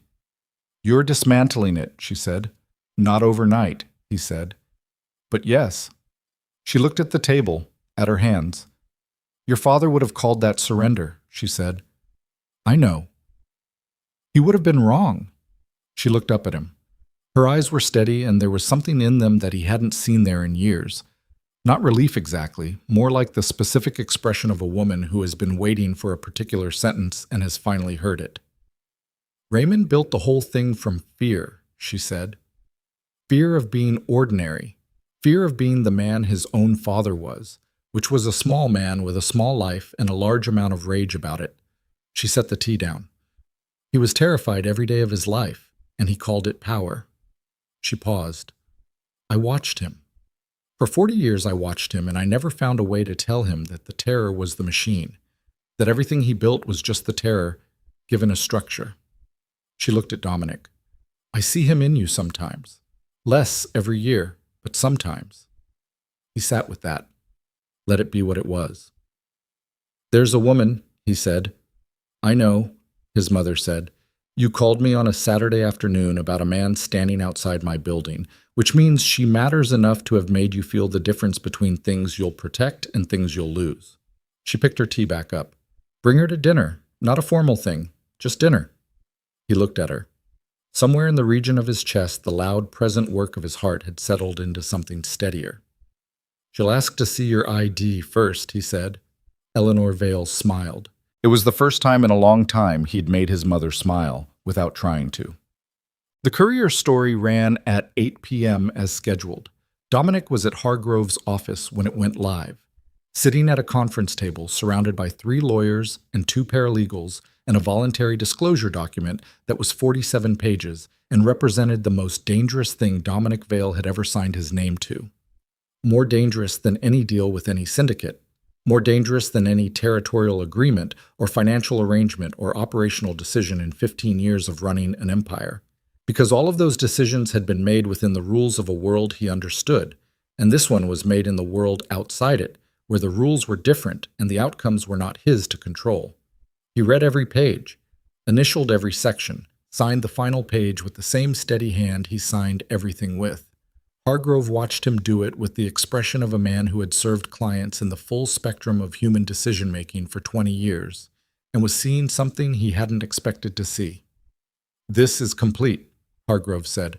Once this is filed, the process belongs to the investigators. I can guide the legal strategy, but I cannot control— I know, Dominic said. File it. His phone was running the Courier story simultaneously on one side of the table. He could see the headline from where he sat.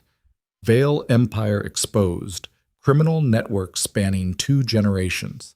The photographs, the financial records, the property trails. Victor's carefully assembled dossier laid out in the Courier's clean digital format for the entire city to read over their Saturday evening.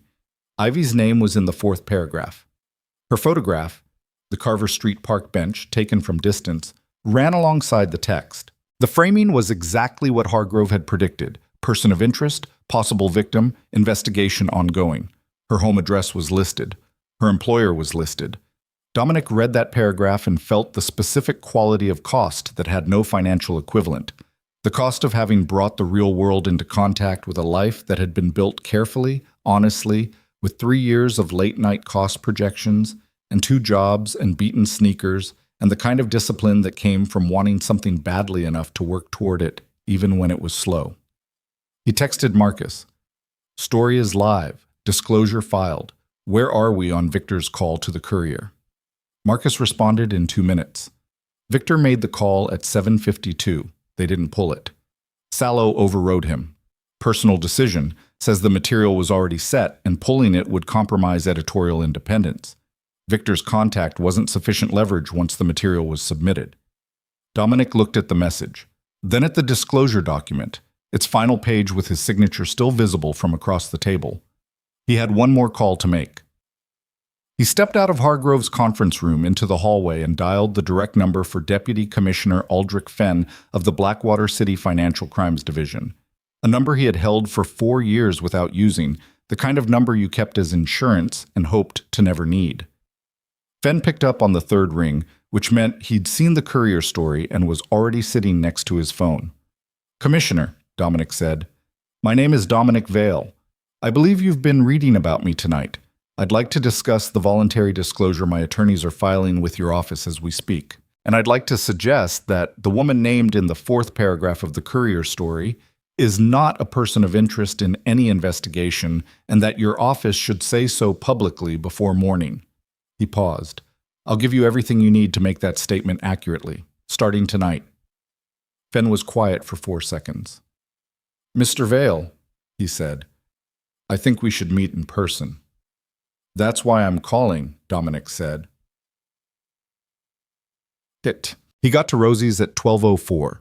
He was 47 minutes late for the midnight update, and he texted her at 11:50 to say he was coming, so she was still there. Same booth, third from the door, binder closed this time, hands around a coffee that had been refilled recently, judging by the steam. She looked up when he walked in, and something moved through her expression that wasn't relief exactly, but was in the same family. The specific facial quality of a person who had been holding something and could now set it down. He sat down. Donna brought coffee without being asked, which meant they'd achieved regularity at Rosie's without intending to. Ivy looked at him. At the specific quality of tired he was wearing, which was different from the previous tired she'd seen on him.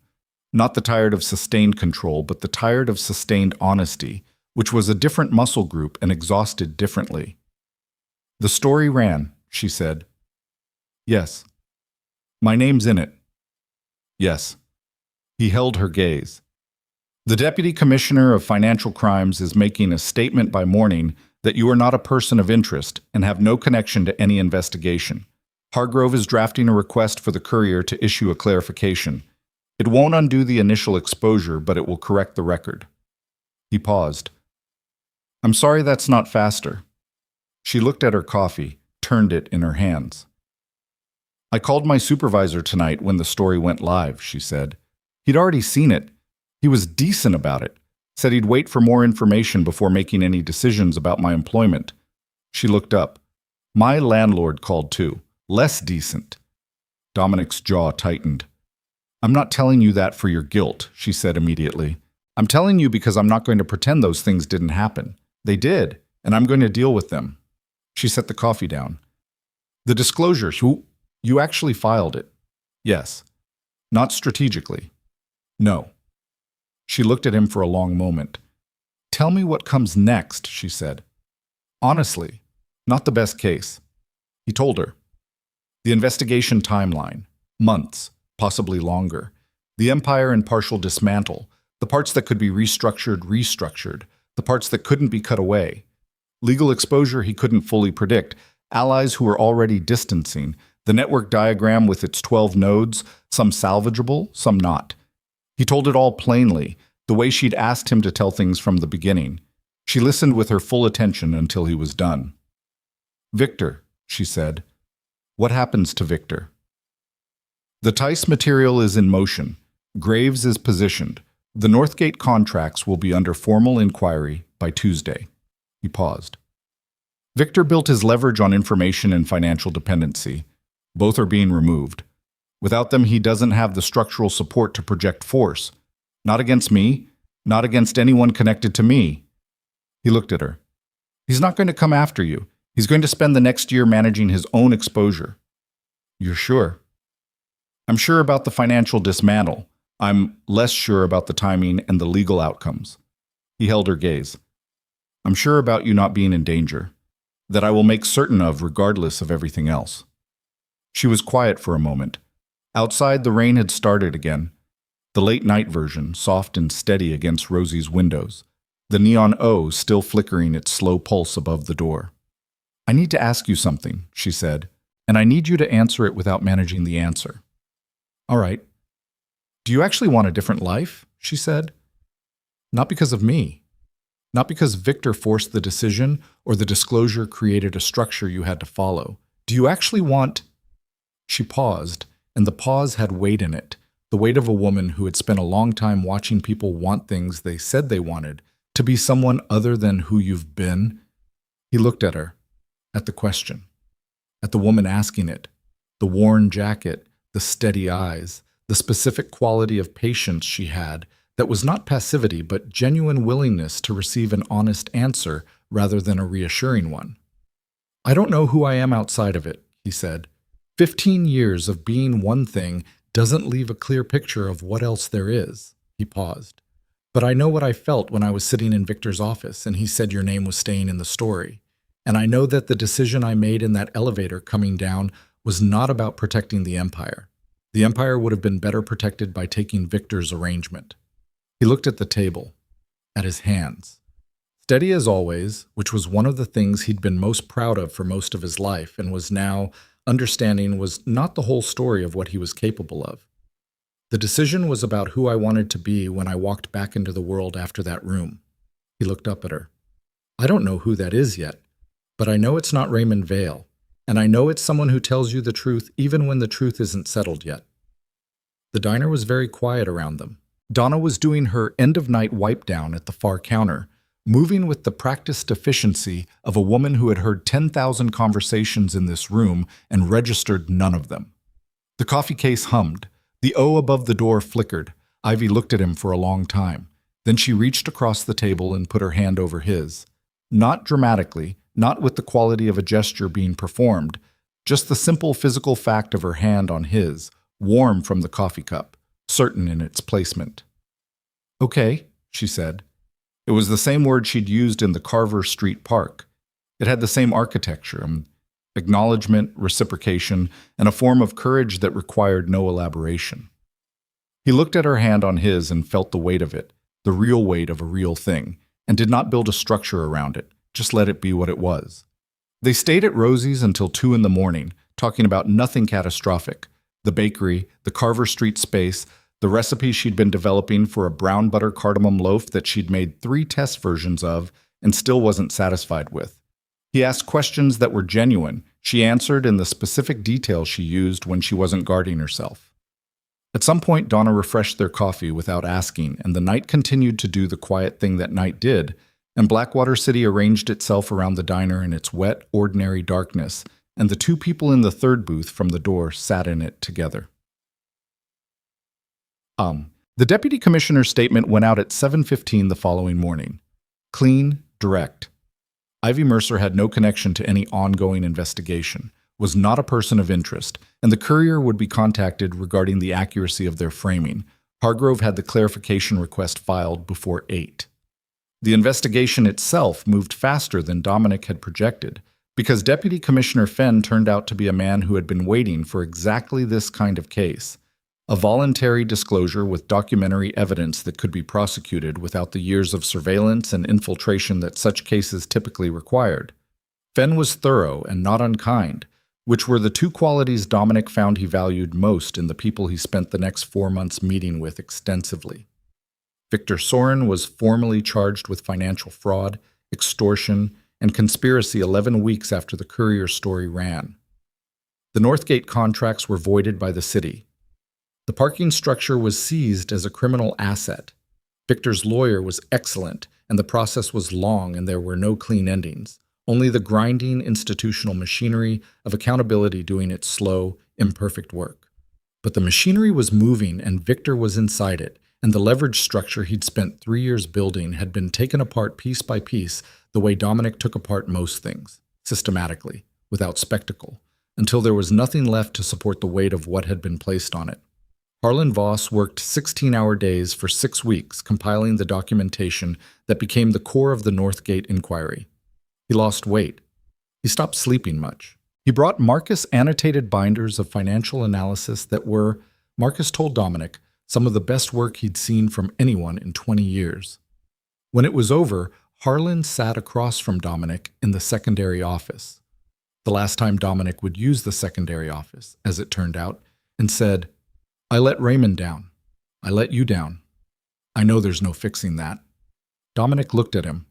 At the 61-year-old face of a man who had wrapped a pigeon in a good jacket once, a man who had been in a hospital room, a man who had been used by his debt and had responded to the truth by working 16-hour days. You fixed what you could, Dominic said. That's what there is. Harlan nodded, stood up. What do you need from me now? Nothing operational, Dominic said. Take some time. He paused. And if you need help with the remaining debt, the legitimate portion, I'll see to it. Harlan looked at him for a moment with the expression of a man receiving something he doesn't feel entitled to. Then he nodded again and left, and Dominic sat alone in the secondary office for the last time and looked at the network diagram on the table, which now had several nodes crossed through and several others restructured with new lines drawn in different directions, and thought that it looked less like an architecture of power and more like a thing in the process of becoming something else, which was what it was. Cole Pritchard's family stayed in the West Ridge property for 3 months. When they moved to their own place in the North District, Cole's daughter left a drawing on the kitchen counter, a house with a sun above it, and 2 stick figures standing outside it, drawn in the unselfconscious way of 9-year-olds who have been told they are safe and believe it. Dominic found out about the drawing secondhand through Marcus, who mentioned it in passing. He didn't say anything about it, but he kept the information in the place where he kept things that cost him something to hold and cost him more to put down. Marcus stayed. Dominic had expected him to, had been most afraid that he wouldn't, because Marcus was 41 years old and had built his entire professional life on a structure that was now being dismantled, and men like Marcus didn't typically hold on through transitions. But Marcus stayed, and when Dominic asked him why, Marcus said, "Because the job you're doing now is harder than the job you were doing before, and you'll need someone who knows the difference." He paused. "And because Raymond Vale was not a good man, but you are trying to be one, and that counts for something." Dominic looked at him. "You're not usually sentimental," he said. "I'm not being sentimental," Marcus said. "I'm being accurate. Awesome." The bakery opened on a Thursday in late March.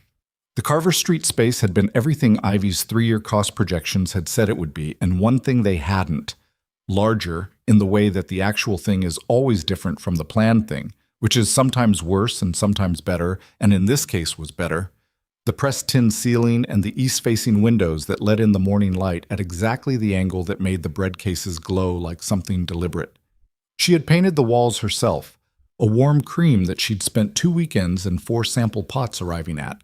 She had installed the display cases with help from a friend named Constance, who had a truck and no patience for instruction manuals, and had assembled the cases through a combination of physical force and confident guessing that had resulted in 2 small dents and cases that were perfectly level. Dominic was not at the opening. They had talked about this, whether his presence would help or hurt, whether the courier story's fading but not gone residue would attach itself to her opening day and become the thing people noticed instead of the bread. And Ivy had said, plainly and without negotiation, "This one is mine." He had agreed immediately and completely, because it was hers and had always been hers, and he understood the difference now between caring about something and needing to be visible inside it. He sent flowers. Not a large arrangement, a small one, from the cart vendor 2 blocks from Rosie's, wrapped in paper rather than cellophane. No card, because a card would have been a performance of gesture, and the gesture itself was sufficient. She texted him a photograph at 9:15 that morning, the bakery interior, the cases full, the tin ceiling in the morning light, and in the corner of the frame her hand holding a cup of coffee above the counter. The angle caught the worn zipper pull of her work jacket. He looked at the photograph for a long time. He texted back, "How is it?" Her response, "It smells like my grandmother's kitchen. Everything else is secondary." He sat with that for a moment. Then he got up and washed the 3 mugs in his penthouse kitchen sink. He'd started doing dishes himself, which was a small thing and a real thing, the kind of thing that accumulated, and looked out the window at Blackwater City in the morning. The skyline that he'd stood at this window and studied for 11 years, the wound that never healed, the thing that had belonged to him and had never felt like belonging. It looked different from 43 floors in March than it did in November. Not changed, still the same glass and concrete and old brick and the Port Authority lights and the orange-yellow of the street lamps. But the looking was different. He was looking at it now as a man who had chosen to be in it rather than a man who had inherited it. And that single alteration in the quality of the looking made the city appear, for the first time, like a place where ordinary things happened to ordinary people, which was not a diminishment but an invitation. He had dinner at his mother's apartment the following Sunday. Ivy came. Eleanor made pasta from a recipe she said she'd learned from a neighbor in the building on Deller Street 40 years ago, and they ate at the small kitchen table, and his mother asked Ivy about the bakery with the specific, focused interest of a woman who had learned late in life to be genuinely curious about the things people built with their hands. And Ivy talked about the brown butter cardamom loaf and the pressed tin ceiling and the two small dents in the display cases. And Eleanor laughed at the dents in a way that filled the small, warm apartment, and Dominic sat at the table and ate pasta and felt something that he'd been moving toward for so long, and by such a complicated route that arriving at it felt less like an arrival and more like a recognition. After dinner, Eleanor made tea and Ivy helped clear the table without being asked, moving through the small kitchen with the ease of a person who was comfortable in small spaces and not performing comfort. And Dominic's mother stood at the counter and watched her, and then looked at Dominic and said nothing. The nothing said everything it needed to.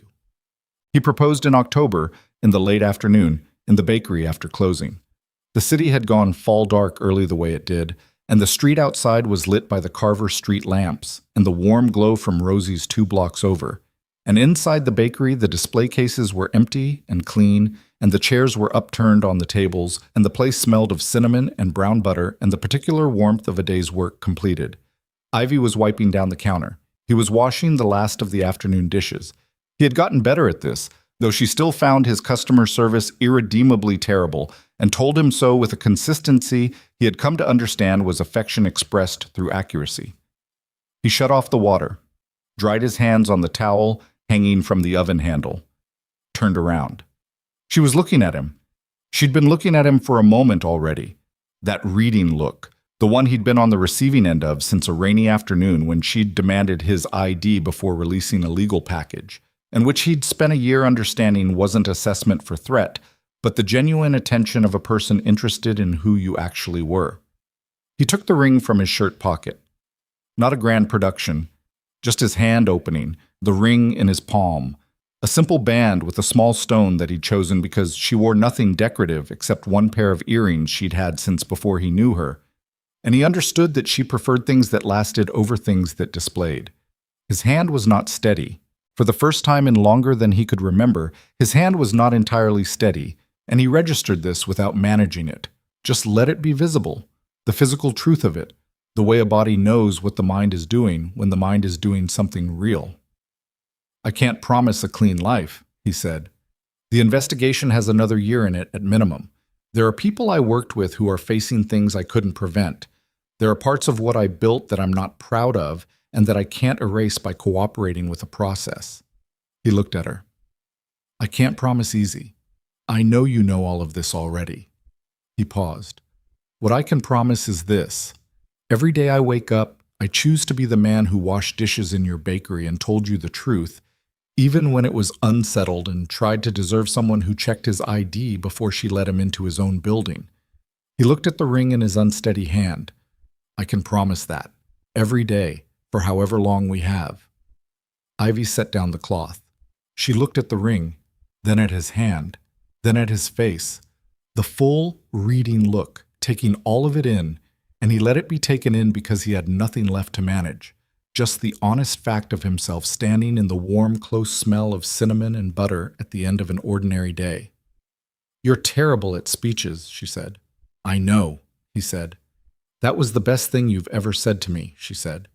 She took the ring from his palm and put it on herself, which was so entirely consistent with who she was that he felt something in his chest crack open and reassemble in a different configuration, one that had more room in it than the previous one. She held out her hand and looked at the ring on it with the expression of someone examining a piece of work that has been done correctly. Then she looked at him. "Yes," she said. "Obviously yes." He laughed. He couldn't entirely recall the last time he'd laughed from the actual place where laughter came from, and it felt strange in his face and his chest, in the specific way that recovered things feel strange, like a muscle used after long disuse, slightly uncertain of its own mechanics, but working. Working. She stepped forward and he put his arms around her and she tucked her head against his shoulder, and they stood in the closed bakery in the warm, cinnamon dark, while Blackwater City did its evening work outside the windows, and he held the real weight of her, not managed, not protected, not contained, and thought about his father in a hospital room and the sentence that never got said and thought, with the specific clarity of a man who has paid an enormous price to arrive somewhere, that the sentence he'd been afraid to say for 15 years was the one he'd just said in an empty bakery with unsteady hands, and that she had said yes, obviously yes, and that the landscape he was standing in now was one he had chosen.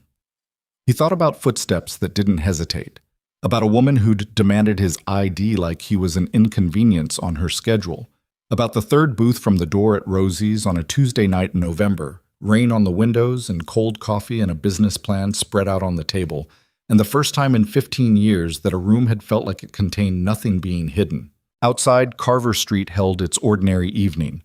Foot traffic, the vendor on the corner, the smell of the city in fall, the particular quality of Blackwater City light that he had grown up under and navigated by, and never until recently understood was something he could simply live inside rather than use. Eleanor Vale attended the wedding the following spring, in a garden belonging to a friend of Ivy's grandmother who'd offered it without ceremony or condition. The garden was small. The guest list was smaller. Marcus stood near the back in a suit he'd clearly purchased that week and spent most of the ceremony with the expression of a man successfully managing a feeling he hadn't planned on having. Harlan Voss sat in the third row and looked at his hands during the vows, and then looked up and his face had the expression of a man who has lived long enough to see something repair that he had a hand in breaking. Constance, who had assembled the display cases with physical force and confident guessing, cried before the ceremony started and claimed it was allergies with a conviction that convinced no one. Ivy walked across the garden in a dress the color of the cream she'd painted the bakery walls and no veil, because veils were, in her assessment, theatrical. And she was not theatrical. She was honest, and she looked at Dominic standing at the end of the path with his steady hands and his unsteady heart, and she walked toward him with the same footsteps she always had, not hesitating, not performing the approach, just moving in the direct line between where she was and where she was going. He watched her come. He felt his chest doing its loud, present, structural work, and did not manage it or contain it or build anything around it. Just let it be what it was, which was the thing he was still learning and was getting better at and would spend the rest of his life continuing to practice. She reached him. She took his hand. Her fingers were warm and certain in their placement, the way they always were. The garden held them in the spring afternoon. The city existed beyond the garden walls, complex and ongoing.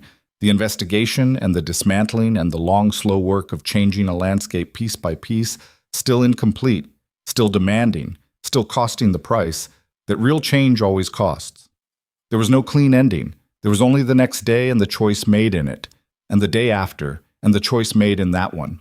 But here, in this garden, in this moment, the spring light, and the small crowd, and the woman who had once told him that the safest place in a storm was the place built well enough to hold. Here was something that did not require managing or protecting or containing. Dominic Vale, 36 years old, standing in a garden with his mother in the third row and his best man wearing a new suit and his wife's hand in his, looked at the woman he had walked the long route toward and felt, for the first time in his life, the specific and uncomplicated quality of being exactly where he was supposed to be. Not surviving, living. The garden held its moment. The city waited beyond its walls. The spring afternoon continued its indifferent, generous work of simply being present. And in the third booth from the door at Rosie's on Carver Street, the neon O above the entrance flickered once, its slow, familiar pulse, and held.